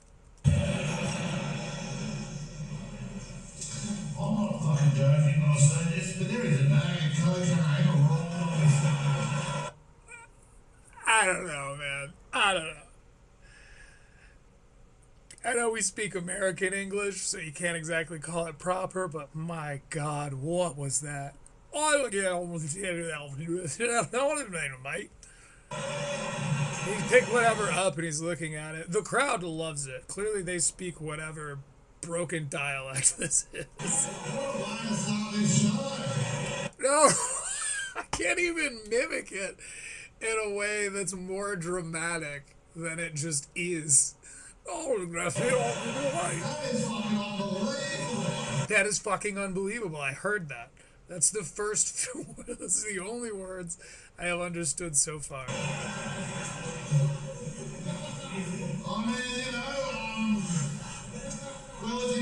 I don't know, okay.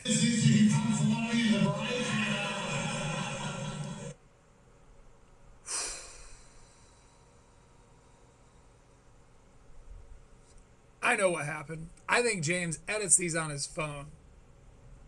Or on his laptop, but he's not using headphones. He's not using nice speakers. I'm almost certain of it, because you can't help but hear the difference in the sound quality between, you know, 2 clips ago where he was live and it was like, I guess, moderately, pretty normally toned. Then the next one where they were way up here on the SM58s. Excuse me, would you? And then this one, which is completely inaudible.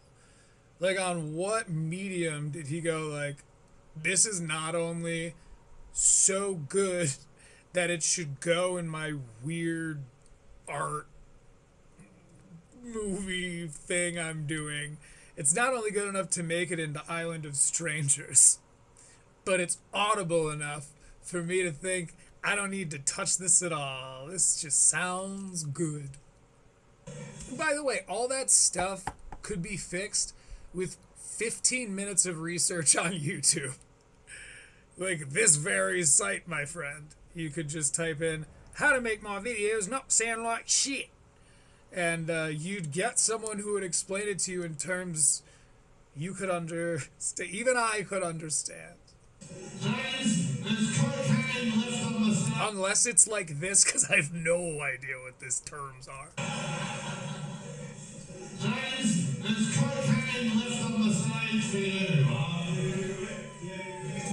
The fact that the joke here is not what the fuck is this guy saying?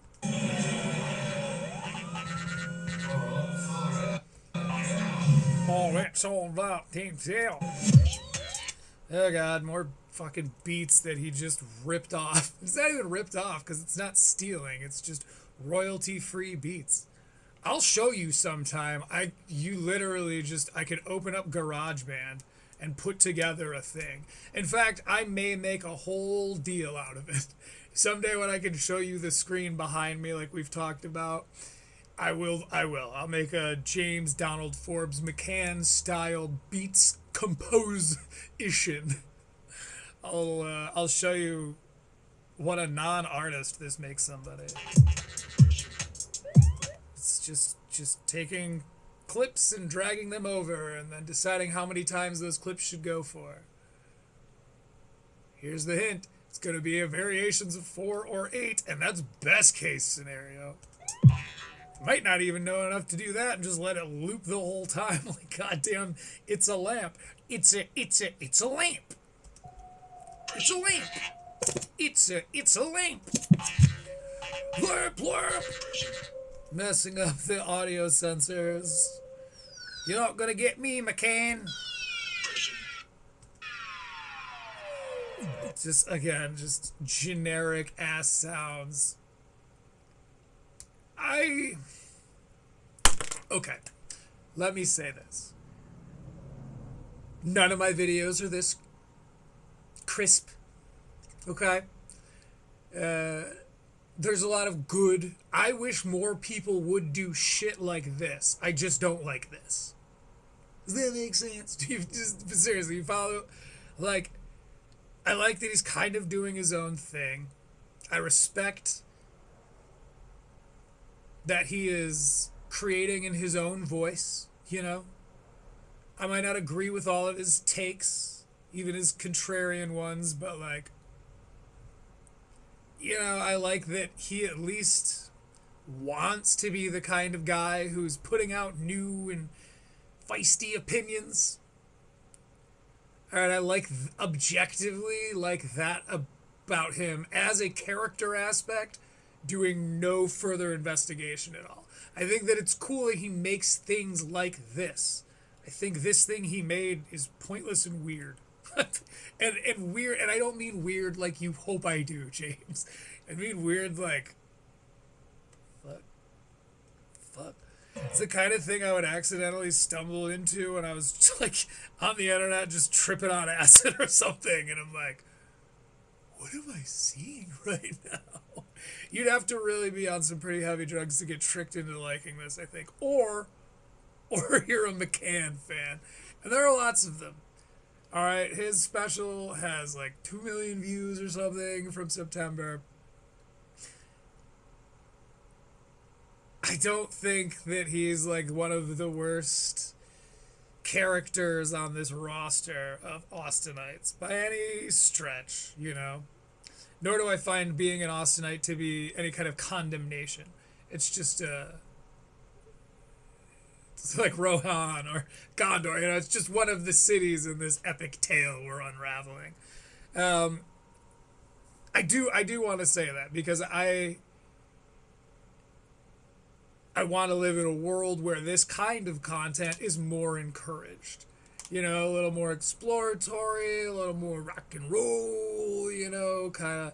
I don't think it needs to be behind the scenes of stand-up comedy necessarily, or if it is, not this guy. Because I bet there are some comedians who would be a lot of fun to sit and listen to them talking about shit in a green room. But just like, stone sober, doesn't like to talk about sex, doesn't like to talk about gays. Like James McCann, I don't know, it's just seems like a real snooze fest. So I'm sure if he keeps cracking at it, that this could be one of these could be cool. He could do this exact same tone, and I might really like the next one if it's not so weird, or if it has like a subject or a storyline at all. But this has just been like blurbs, and I'm starting to notice a motif in his work where he kind of just like, he'll write jokes, but then he's like, okay, I'm not gonna have an end for this special, and he hides behind the guise of like, I'm too cool to make shit that's like refined is like hack. It's like, no, I doubt your capacity to do it. I would love to be proven wrong once. I'm not saying he's unfunny, but I'm saying that any writing I've seen from him is very, very short-sighted. His music included. It's very like, there, I did it. Yeah, it's 7 different sound bank clips all put together in a different order. I composed. It's like, but you can feel that there was no thought or feeling or love that went into it.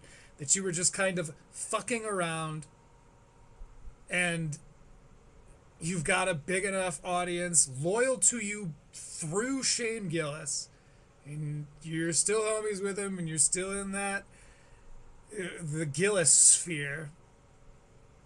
TM.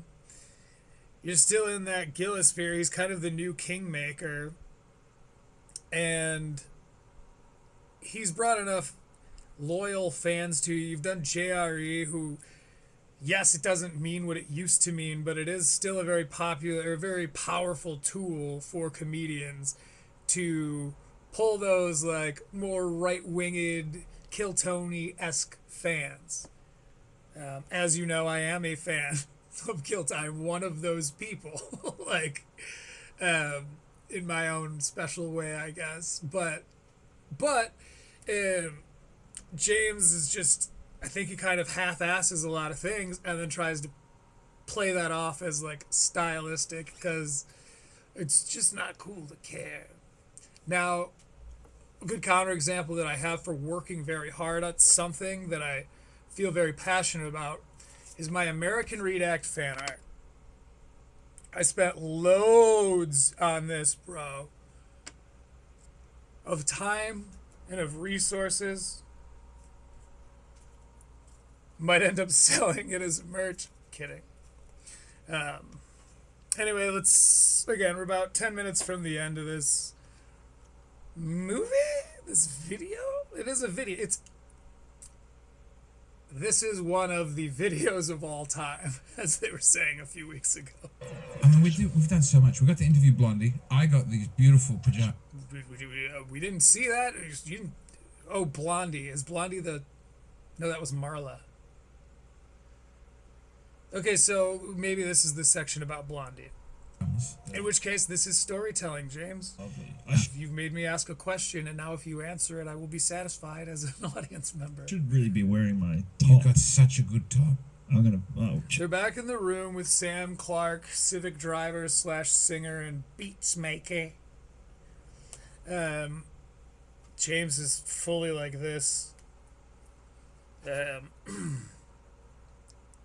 The lighting is that of a dentist's office. There's like weird fluorescence lining the whole corner, lining every corner. Excuse me, of it. Sam Clark is sitting like a sort of drunken therapist next to James, who's laying on the couch with a microphone rested halfway between his chest and his protruding belly. The Blondie Way, it's out now on the YouTube. Cannot recommend it enough. Okay, so this is just like a commercial for his interview with Blondie. And I recommend... Go figure, the one time your storytelling leads me to ask an organic question in earnest, you take it as a chance to advertise some of your other bullshit. A lot during our interview with Blondie. We're going over it. I didn't mean to do this today, but I have found that Critical Leaks will likely not be bound to the strictures of only reviewing stand-up comedy specials. I like doing it a lot. But also, this has led me to a lot of other fun talking points, and frankly, we're going to run out of specials someday. Especially the kind that I want to do. I want to stick to between C and like B comics. Not even, maybe a little B plus. But like, because like Chris Rock, a lot of these comedians, I just don't feel compelled, like these A-list comedians, unless there's some other relevance to my particular scope, I don't really feel compelled to review these A-list comedians' work. I don't tend to watch a lot of them anymore. Not for any, it's kind of neither here nor there, I just haven't. But as far as not wanting to review them, I don't know, I like to, they're the top of the professionals. I'm not talking about Rogan. I'm talking about like people who, again, the Chris Rocks, the Dave Chappelles, Cat Williamses. I like to cover Rogan Sphere stuff, so maybe when Theo Vaughn's special that went bad during the shooting comes out, like maybe I'll do that. But again, I don't want to cover legendary comics stuff. It's just not really what we do here. Because I will applaud things where they're well written. But at a point, to argue that something that one of them is doing is like flawed is like, well, I mean, but you know, they used to be way richer than me. Not since I got that Bet Sports sponsorship. I'm just fucking fanning myself with stinking money and also creating epic fan art. Anyway, let's get back into this non-special, non-stand-up comedy. He sold it pretty misleadingly because I want to say the thumbnail is him with a microphone. I should have known it was a little too... This man's TV... No, I shouldn't have, though. I was going to say, I should have known it was a little too soon for him to be putting out more material. But no. He did relatively dated material on his Black Israelite thing. So that was all his old stuff. So maybe this could be half an hour of his new shit because it wasn't even a full hour. Like, it's not my fault that I expected this to be stand-up comedy. He's a fucking stand-up comedian. As well as a composer, a stand-up citizen, a captain of industry. I meant to pull up the rest of this shit. Captain of industry and a self-help guru, as well as a motivational speaker. Where is he influencing people on social media? Is he like big on Instagram or something? Or does he just mean because he's online? What influence is he having? You show Sam Campbell showed it to me. I've got too many Sams. Sam Winnick. You do. I agree with that. He's Sam Talent. Sam McDonough. Sam Talent's another one I wouldn't really mind looking into. Sam Talent has more of a charm to him than James McCann, in my opinion, but he's also gotten weirdly big for his britches, and for a fellow like Sam, low-hanging fruit. But seriously, his more recent appearances on Kill Tony have been far less humble. There's more of like a feigned humility behind it.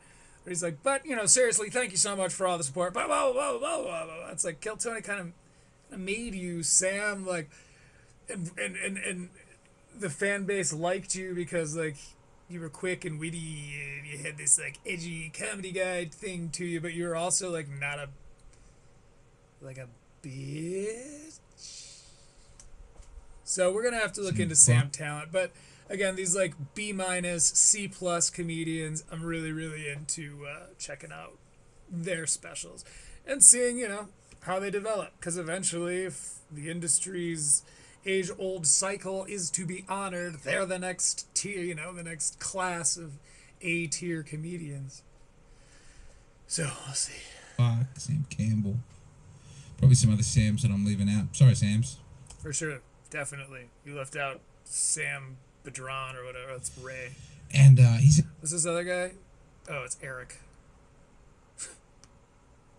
These white boys all had the same name. I thought it was a wonderful show, and I wanted to talk to this man, and so I did, and so we have. I can't believe that you're being serious. Actually, that you engineered everything around this. Oh, Blondie's a boy, and he spells it with an E, and not an IE like you're hoping. Creeps. So touched. I've got the receipts. I think I went on about it on the podcast. They're sitting. Okay, so they're sitting in like what looks to be, I guess, a study. Skinny little room, kind of like the end of a hallway. A lot of vertical blue stripes. They're both sitting at a desk with a computer monitor on it and a plant sitting next to it holding SM58 microphones. James Donald Forbes McCann's has a dent in it. The vignette is thicker than it's ever been.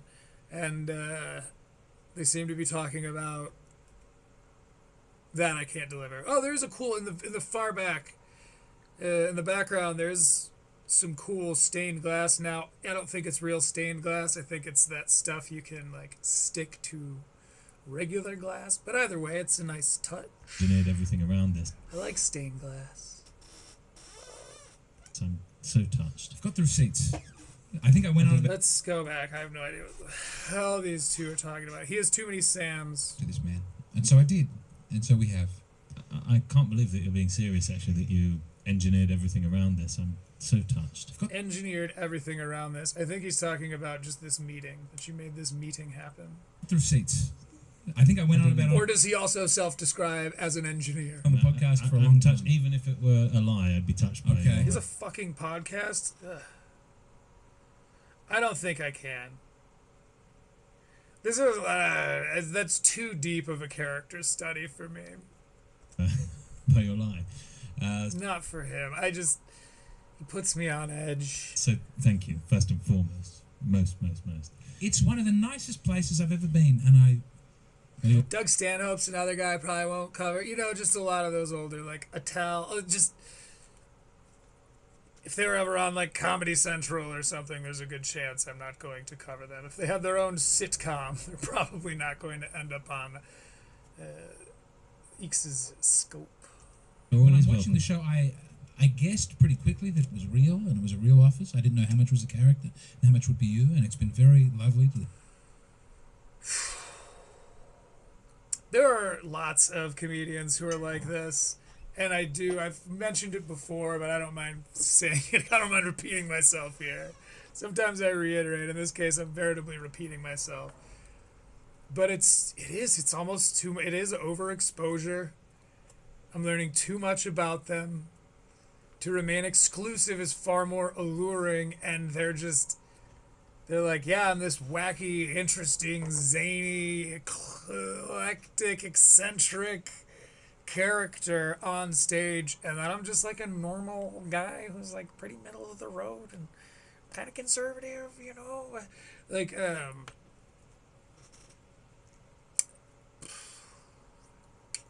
seldom will you hear me take William Montgomery's name in vain, but that's the reason I'm not like a huge fan of the William Montgomery show. I prefer his onstage persona.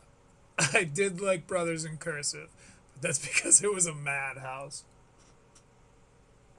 If you are a fan of the Kill Tony universe, you should go check out Brothers in Cursive on the Death Squad YouTube. It's William Montgomery and David Lucas in the year 2020. I think they did 40 episodes or so.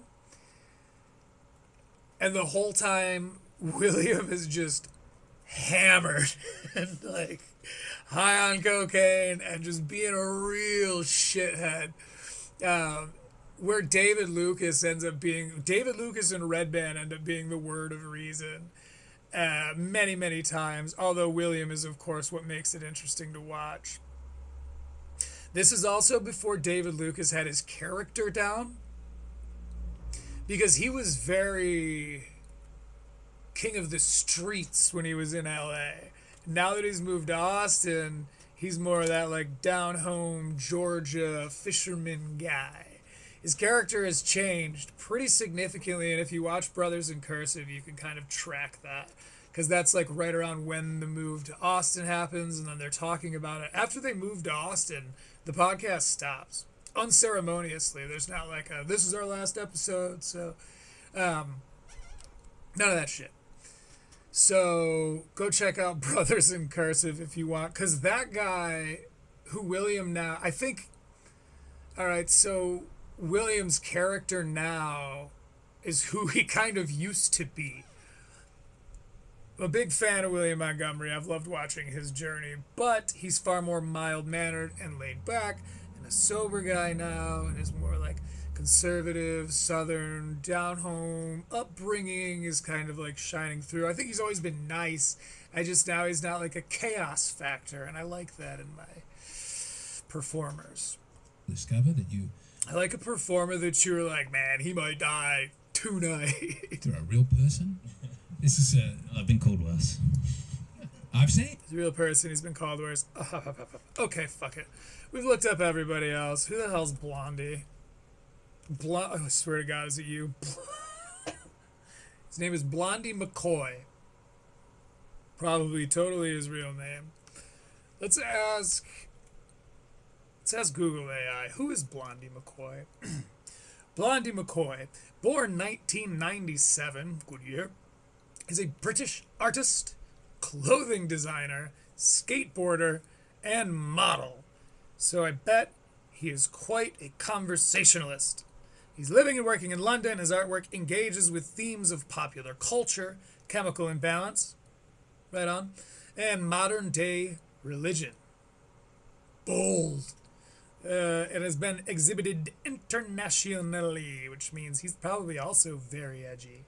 He looks like it. He's got like a weird, what is this? It's like a bolo tie, but the centerpiece like got lost. So it just looks like a leather cord he like tied into a bow tie, like a bow knot. Blondie McCoy, successful artist. Let's give respect where it's due here. I've read some of the comments. This also must be strange going from like jumping into one thing and then it's currently panning down a wall. It's got like a bunch of different pictures of like people, and this must be his like fashion designer wall. Another, it seems very like fashionista. Skateboarding, and then to the fashion, and then into the show. You're not just building an. That says Thames. THAMES. Audience in that field who love you. A lot of people who just bunch of skateboards on the wall. It's cool. You do the one thing. You do your comedy. It's people who've been along for the journey of the comedy. I'm not. He looks like a really cool house, to be honest. Blondie McCoy.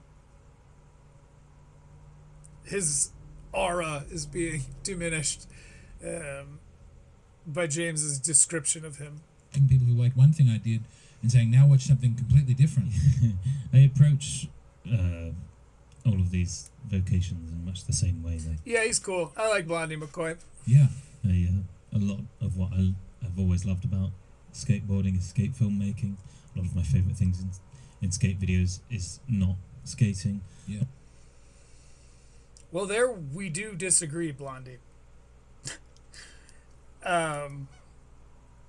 I guess to be honest, I don't watch a lot of like actual put together like skate videos anymore. Back in the day, I saw some of the classics all the way back to like CKY. And to his fucking credit, CKY was mostly just like a shit show.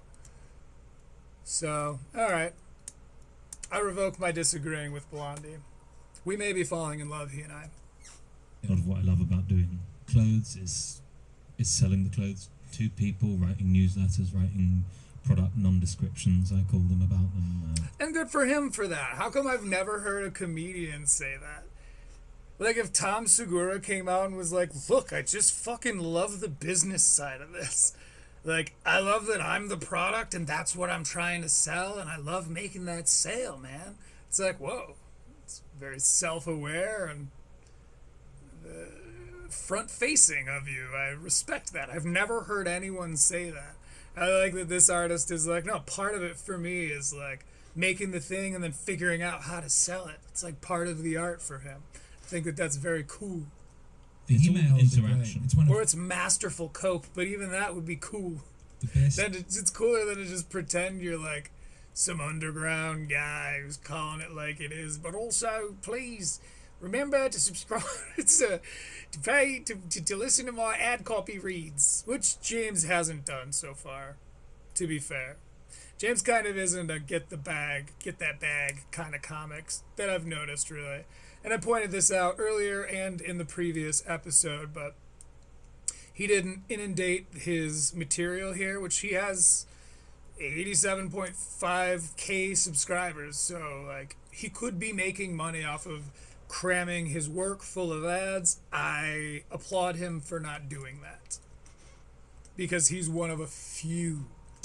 In fact, I almost fell in love with the fucking guy when he called out big comedians for promoting gambling, except I hated it. So if I started here, if I started at 0, I began to like him more. What? He's calling out Joe Rogan for being a successful comic who's sold out and selling gambling ads, and he's calling out the rest of the people in his circle who are also doing that? And then he backed off on it, pretending he was talking about something else, and it's like, I will irreparably like you this much at most now. Because you bitched out, dude. Lists. Thank you. God bless. I'm not saying it was a requirement for you to call out Joe Rogan on his show, but the fact that you started to, and then, like, never mind, just petered out of the thing.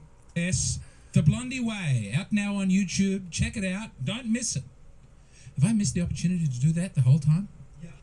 Okay, well, again, he's plugging his own material and stuff. I asked people to subscribe earlier. It always feels dirty to do, but, like, it's part of it, you know. As performers, we want people to be watching. I'm going to steal Blondie's thing. Part of it, for me, is gaining more subscribers. Wow. That's part of the art for me. I'm like McCoy. So he's taking pictures with Blondie McCoy in front of this, like, cross thing. I don't know. Maybe the interview would be interesting to watch. I feel so, and this is a direct reflection of his material. I feel so nothing about James McCann.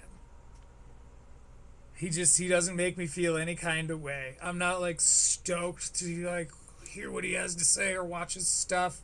I don't, like, hate him enough to be like, fuck this guy, I'll watch everything he does and just make fun of it. He just doesn't really... Yeah, he's pickle with my sandwich, man, you know? It's the second time I've called him a pickle in 2 different contexts.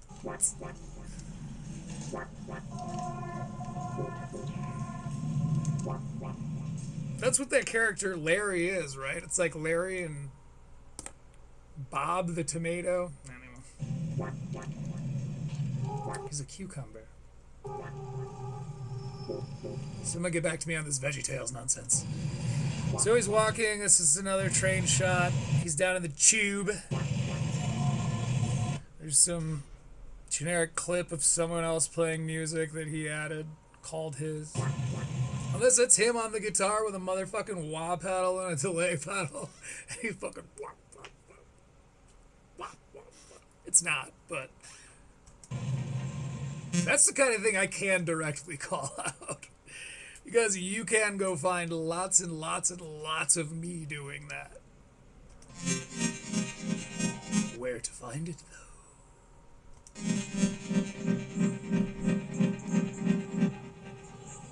The O2. Yeah, synth sounds, noise, more vignette. Get the fisheye. If what you want is that fisheye feel where it's very clear in the middle and, like, blurred on the side, this isn't a cool shot. Like, they don't use the fisheye lens because it's circular. It's the way it bends the light. You just got... I know what this is! You literally can buy fisheye cover lenses for your camera. Or even your phone that clicks onto your phone. That's what we're looking at, is the inside of a plastic casing that's meant to mimic a fisheye lens. Because it's not a it's a practical vignette, is in essence what it is. But a fisheye would be cool, because then as we're walking down the hallway, the flat walls would be kind of bending around us, and it would feel way more immersive and kind of psychedelic, like I think you thought you were going for. So yeah, after putting this out, he will be adding filmmaker to his IMDb list of things he thinks he is.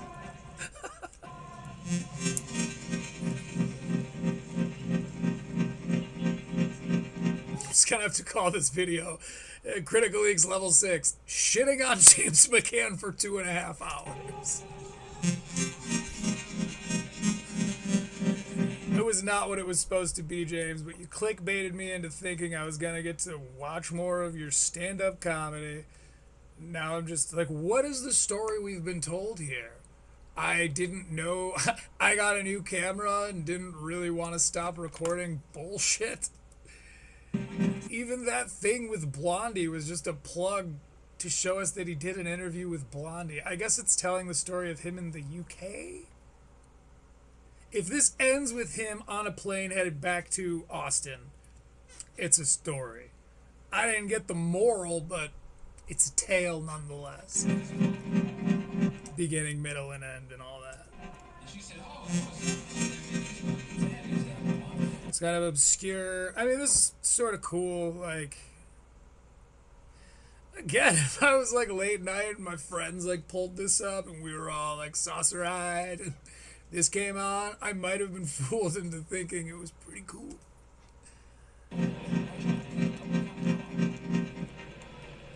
Maybe I shouldn't have started this off with I like lamp or whatever.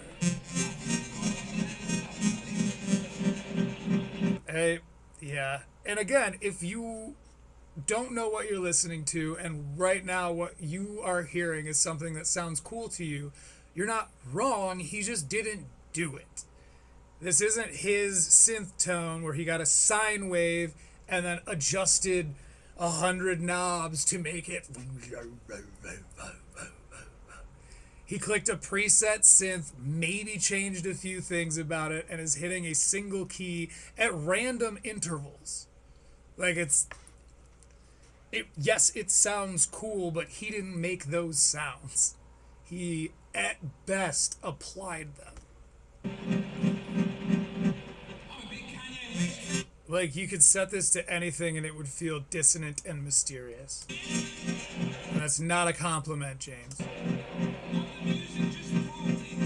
Oh, yeah, that's his Kanye joke from Black Israelite. I like Kanye West. Not the music, just the politics. Actually, I kind of like that joke. That is a funny... It's one of the things I liked more in his acts. It was a good, like, rug pull.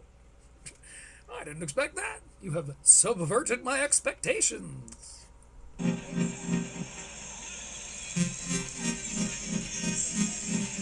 This does make me want to take a drugs nap. Name them, you know, I don't know. This makes me want to, like, this makes me want to be coming down from uppers and unable to sleep and just contemplating every mistake I've ever made. Why did I say that to them? Oh God, did I say that word last night? Fuck, I think they were recording. I might have gone a little too hard on James McCann. I'm kidding, I don't think that that's possible. Existentially possible. James is fine. He's got a happy little family in Austin. And a lot of these dudes, like... Again, let's give some flowers here. James is at a point where he doesn't have to do things like this. You know, I think he's doing this sort of, let's call it artsy video. He's making these kind of artsy videos because I think he likes to do that. And I believe that that's definably artistic integrity. So hands off, James. I like, I guess, your style, but not really your material that I've seen so much so far. I don't really like your personality, but I like some of the choices you make conceptually. I'm trying so hard to be nice, I guess. Now that's all true. Again, I think that this is neat.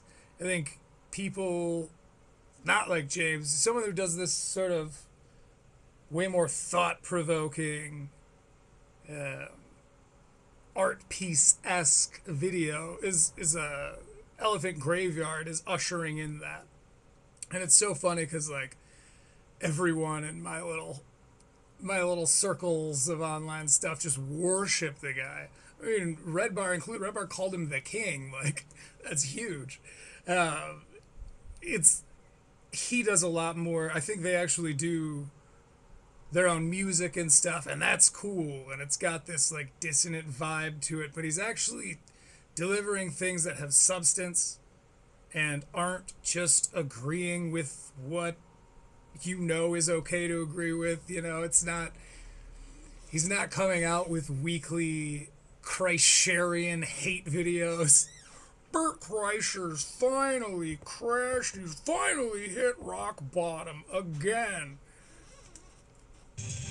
Anyway, this it's fine. We're walking. He was on stage telling jokes, so I guess this part of the story, like, we're seeing him like perform. The performance is over. We're now, because at the beginning of this, we watched him walking into, I think, a blue-halled venue.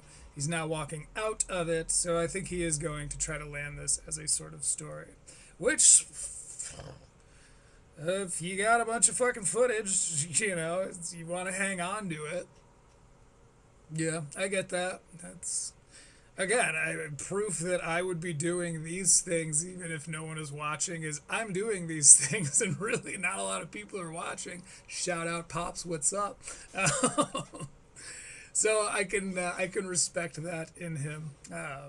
But I do think that that's how he's wrapping this up. Now he's walking out of the venue. The late Act 3 dissonant synth he accidentally walked down the wrong hallway and turned around. It's funny. We're hearing other laughter, which, so wait, maybe he's walking to a stage? Or was he opening for someone? We're hearing a lot of synths holding a note. You guys love your Prime Minister? He just walked. So he's walking onto a stage. I was wrong. I gave him way too much credit. This isn't. At the moment? He's moving. It's not what he was doing. You've been moving through them lightning fast. Keir Starmer. What is he talking about? Whose name escapes me at the moment? Love your Prime Minister, I say. Do you love your Prime Minister? Escapes me at the moment? Whose name escapes me at the moment? You've been moving through them lightning fast. They've been going through a lot of Prime Ministers, apparently. Keir Starmer. Do you like... No idea if that's a word I even know, and it's just an Australian guy saying it, or if it's like a name. Love Keir Starmer? Do you hate Keir Starmer? Oh, I see. It's more of a Ricky Sunak crowd. Look, bro, I'm just here because I sunk 29 minutes into you. Just please tell the joke. You love Rishi. Okay, I will say, I think his best joke from his comedy blank, not special, because it's not a comedy special. He didn't even call it that. Was the... Oh, he was talking about the pull-out method. And, he was like, I don't know, how many people like to pull out or something, like, I don't know, whatever the case. It was this kind of thing where I called him out for asking the crowd a question and then taking a long time, but that ended up being the punchline. But you only really get one of those, James. Rishi Sunak here. You hate Keir Starmer. Do you love Rishi Sunak? Oh, I guess you hate him because he removed Liz Truss, more of a Liz Truss. Okay, he's just like listing off. So the joke is that there are lots of prime ministers that they've gone through. Yeah. It's, I guess, a Google joke. You love Liz. Props for the memory of, for his memory. He's able to recall these names and in what order. Truss. Oh, I guess you're more of Boris people. I guess that's what you are. Yeah. He's kind of a dead. He's a. He's the dead horse's bane. You more Boris people. Because he will continue to beat that thing. Oh, excuse me, I had you mistaken for Boris people. This must be more of a Theresa May crowd. Do you love Theresa May? Oh, how very silly of me. You're a David Cameron type audience. Yeah. Again, can't fault him because this is, as I said earlier, it wasn't like a YouTube special where he was just footage from a show in Britain, I think. Is that correct? You are big fans of David Cameron? Oh, how remarkably silly of me. It must have been oh boy, he's gonna keep going. Gordon Brown that you love. You must love Gordon Brown so very much. I guess this is neat because it's like a demonstration of his memory and knowledge of the local political climate. No, I guess you were upset that he replaced sweet Tony Blair. It is a fun exercise to constantly try to find a nice thing to say. It's a Midwesterner in me. Where I'm like, I'll rant for 30 straight minutes about what I hate about something, and then I'll go, but credit where it's due. Like his classes. You love Tony Blair? You'll never forgive him for removing John Major. Let's skip. Let's just go over a little bit. I see devastated that John Major removed Margaret Peckingham. We're skipping 5 seconds at a time, and he's still going. Like 50 years of prime ministers, and as far as I can tell, you hate them all. At that point, that's weird because people usually really like the government. It's you. The problem there resides with the British public. If you get a couple of bad ones in 50 years, boy, they tricked you. But if you've gone back to back to back to back to back to back to back to back to back to back wretched prime ministers, you need to do something better. That's fine. Observational comedy, you know, all right. Or is this him motivational speaking? Because let's keep in mind, he self-describes that way. He's now done a hard cut to another comedy club where he's making this sound. Alright, let's go one last note. This is very unprofessional. I apologize with that knives thing.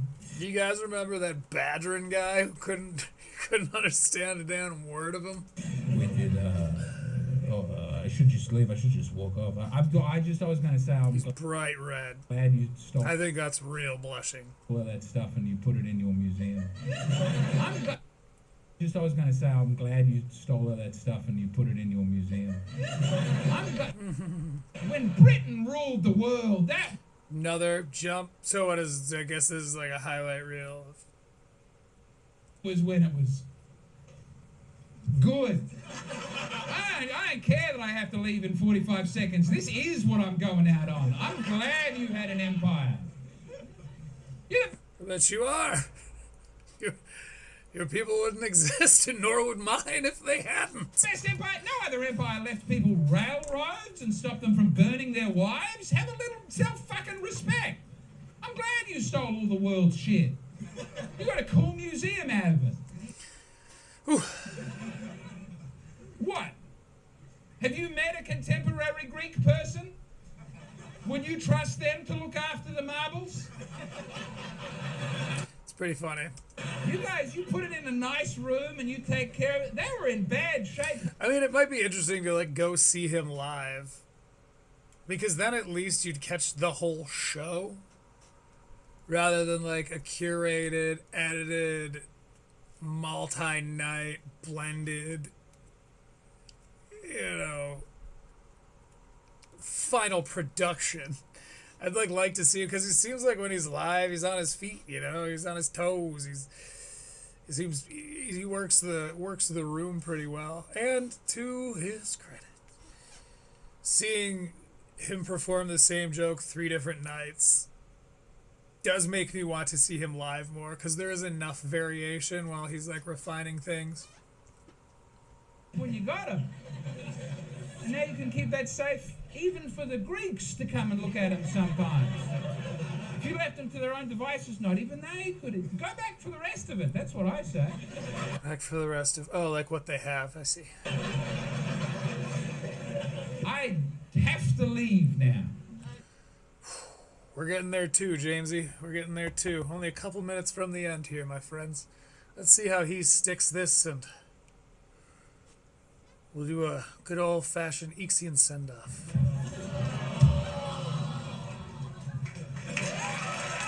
Okay, I brought this up yesterday. It's not cute to be like, I have to leave now. Maybe it was before anyone could just, like, start a bullshit show on their phone. But, like, now that's just what people do when they don't know what to do. P.S. It was funny in that thing you do. But it's not... It's like, okay, again, I said this earlier, but you're not being avant-garde. You're being lazy and trying to hide behind how cool you think you are. I have to leave now. Go. Oh, yes, I wasn't expecting that.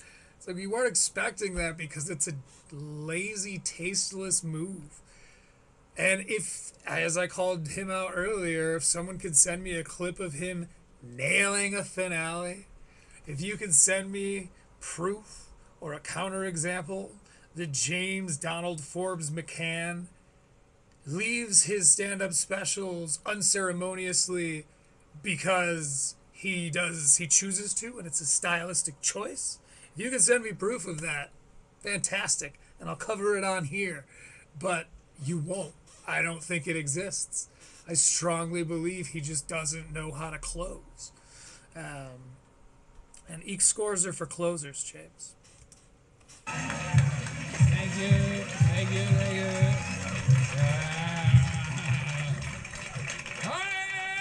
Carrie's like walking off stage now and like yelling and making guttural noises, which I think is part of Australian English.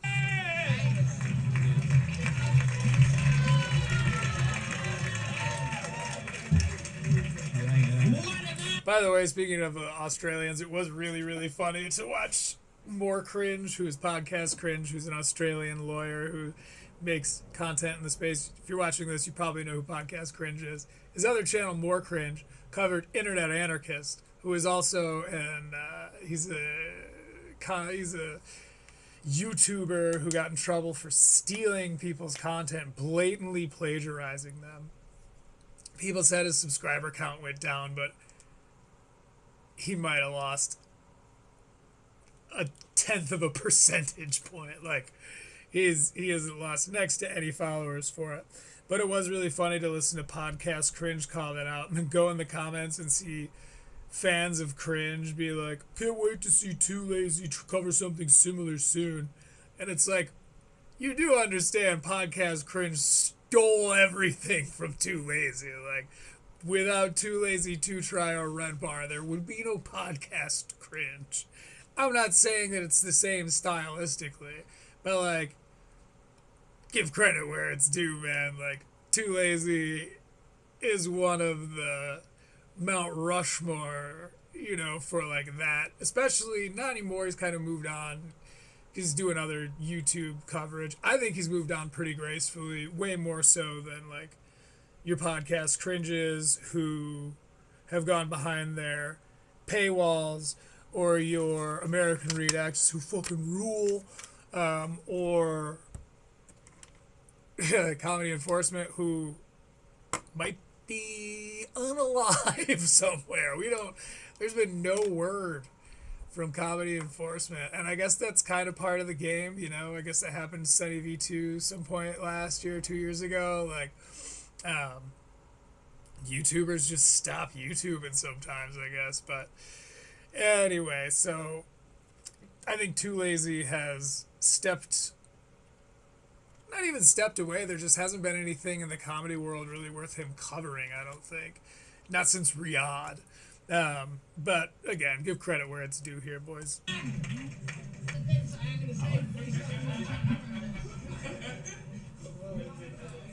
Okay, so we're at 32 minutes 49 seconds. The screen has gone black after he has walked through the crowd and out a door. The screen is still black. I hear footsteps as the screen remains black. The screen begins to clear as we see...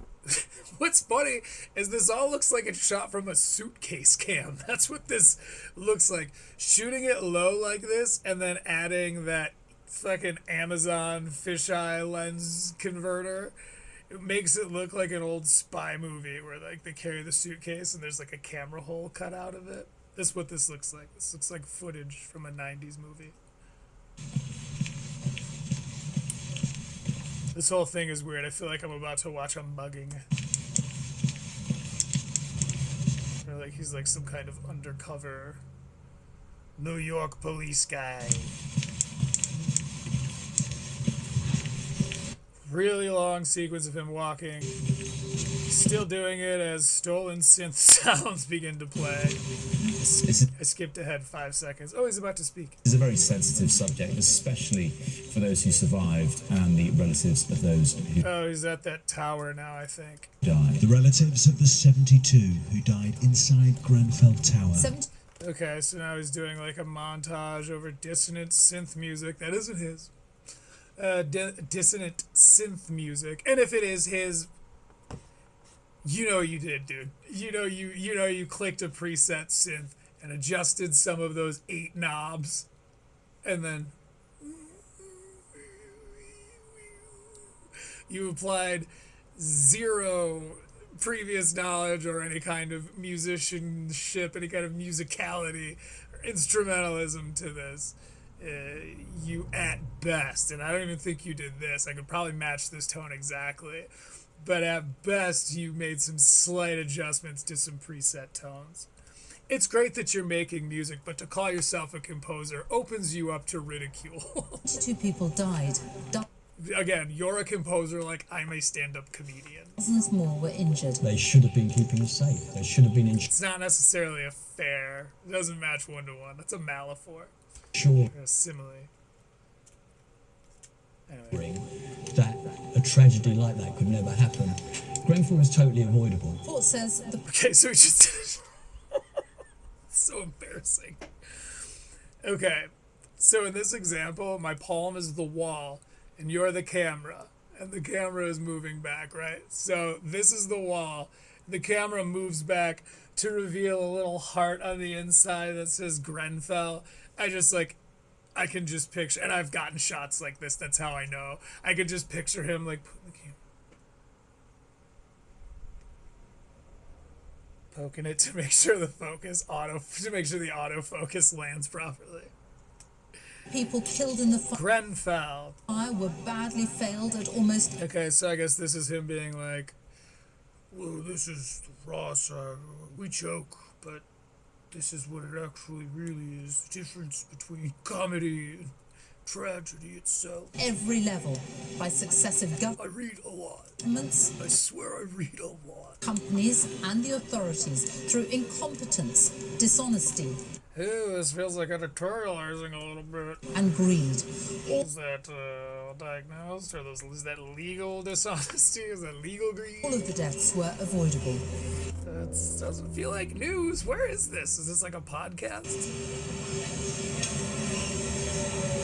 Oh god, it's so dissonant.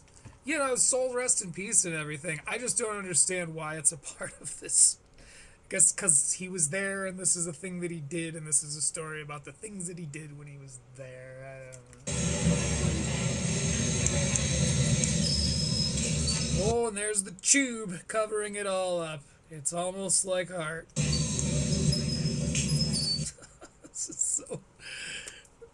This is so visual communications in 11th grade, bro. Just like the teachers back there, like.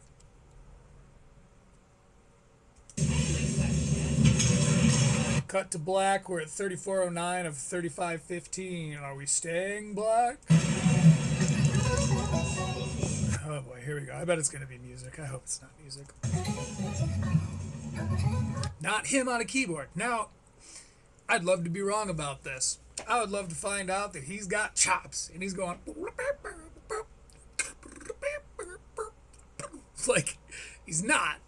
But if I found out that he was, I would take back everything I said about him. To be honest, if he was actually a talented musician and composer, he'd have a lot more leeway for all this other dumb drudgery I've seen him do. Because he'd be a more interesting guy. But it's not. He heard this one sound and was like, this one sound is cool. And then he clicked another sound and was like, this sound also is cool. So he added that 2 measures later. He's like, ooh, cool. Oh, God. And the fact that he's, like, threatening people, like, this is mine. You don't send the queen after you. For what? To protect this? It's not even yours, you fucking... The music aspect of this makes me really angry. I need to see, like, you know, angry. Gets me worked up, that I can legitimately say. The description literally is just kind thanks to all involved. You see what I mean? It's like he's trying so hard to be nonchalant. There's a movie I made, thanks to everyone involved. Or whatever. Movies are stupid. I hate what I do. Wouldn't even write any more jokes. Well, that really was something, wasn't it? Okay, we're back to Sam Clark, I think, talking. Maybe this is one of his joints. Island of Strange... But no, because then I think James would need to actually credit him. I think this is all just loop soup by James Donald Forbes McCann. Is by James Donald Forbes McCann. Loop soup. James really did make a lot of loop soup. Some pointed commentary. Pointed commentary, we just didn't share it. A man with a very caustic wit indeed. He's got caustic wit, but if you want to hear it, you've got to go check out the other thing, because it was not in this one. Looked to be quite a memorable trip to the UK. Very memorable, although this whole video was very boring and showed almost nothing. James and his team too. James's team is not credited in the comments of this. And such a nice touch with the Grenfell Tower tribute at the end there. We do have credits. No one's identified beyond their names. These are the people you just saw, even though we introduced them at the time, and we're not telling you where to find them. Well, stay with us here, because coming up on JDFM we... Whoa, what's up next on JDFM? Have all manner of raucous programming that's sure to have you... Wait.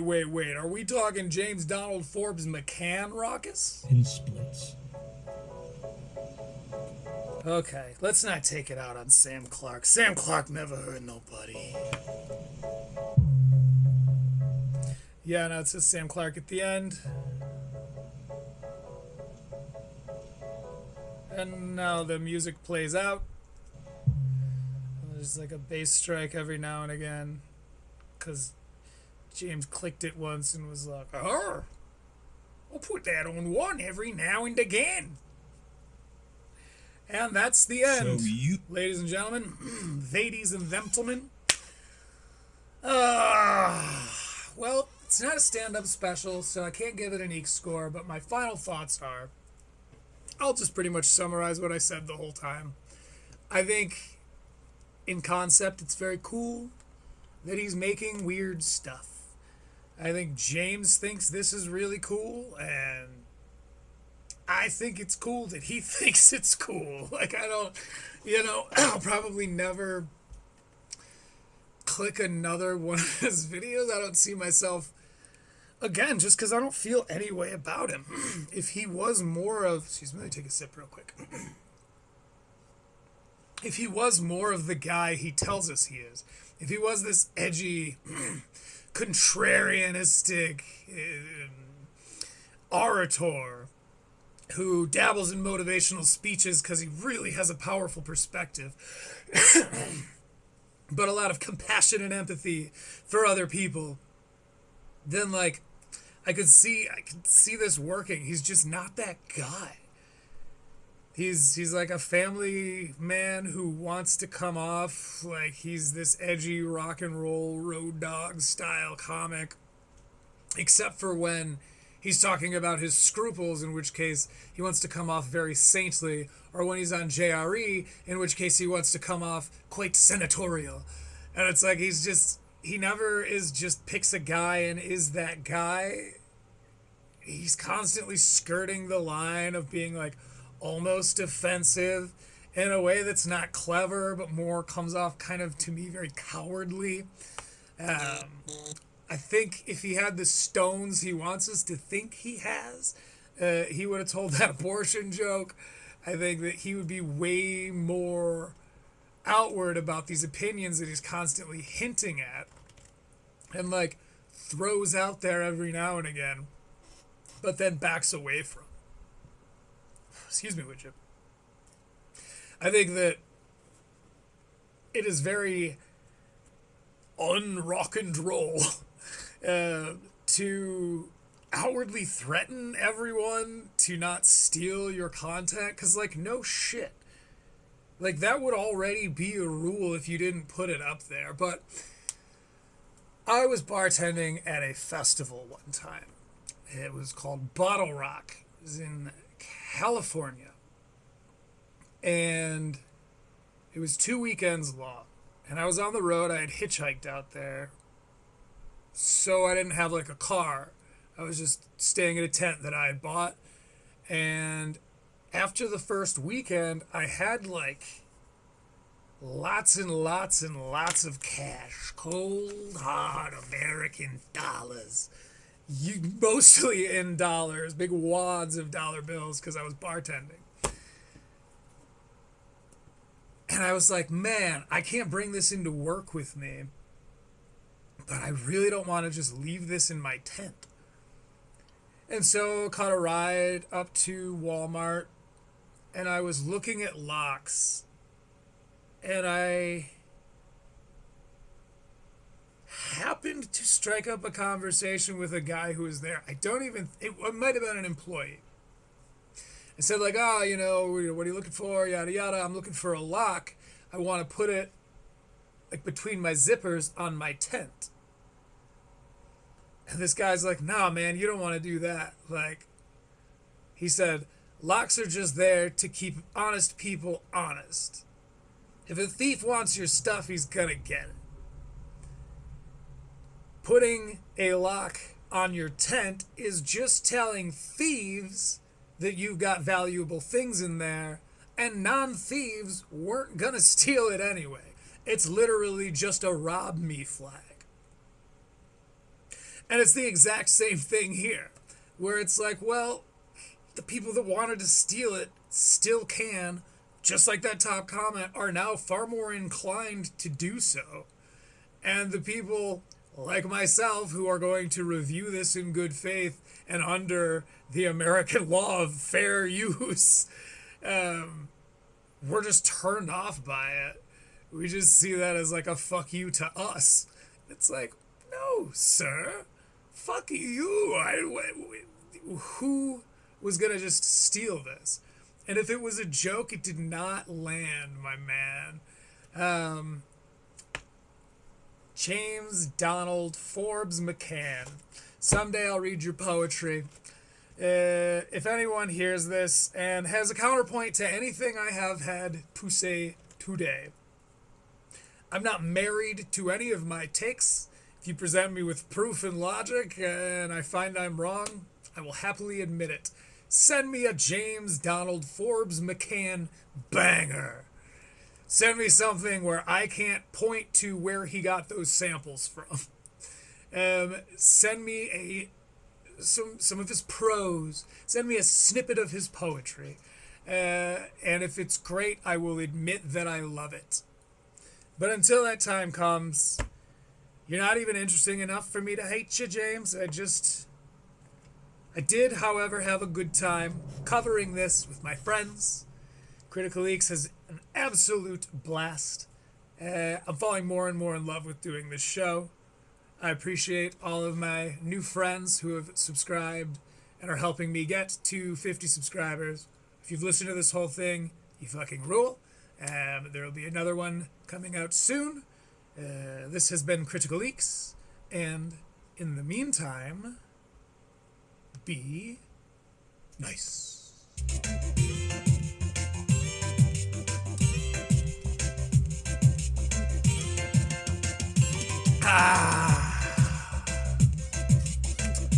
This was Critical Leaks Level 6.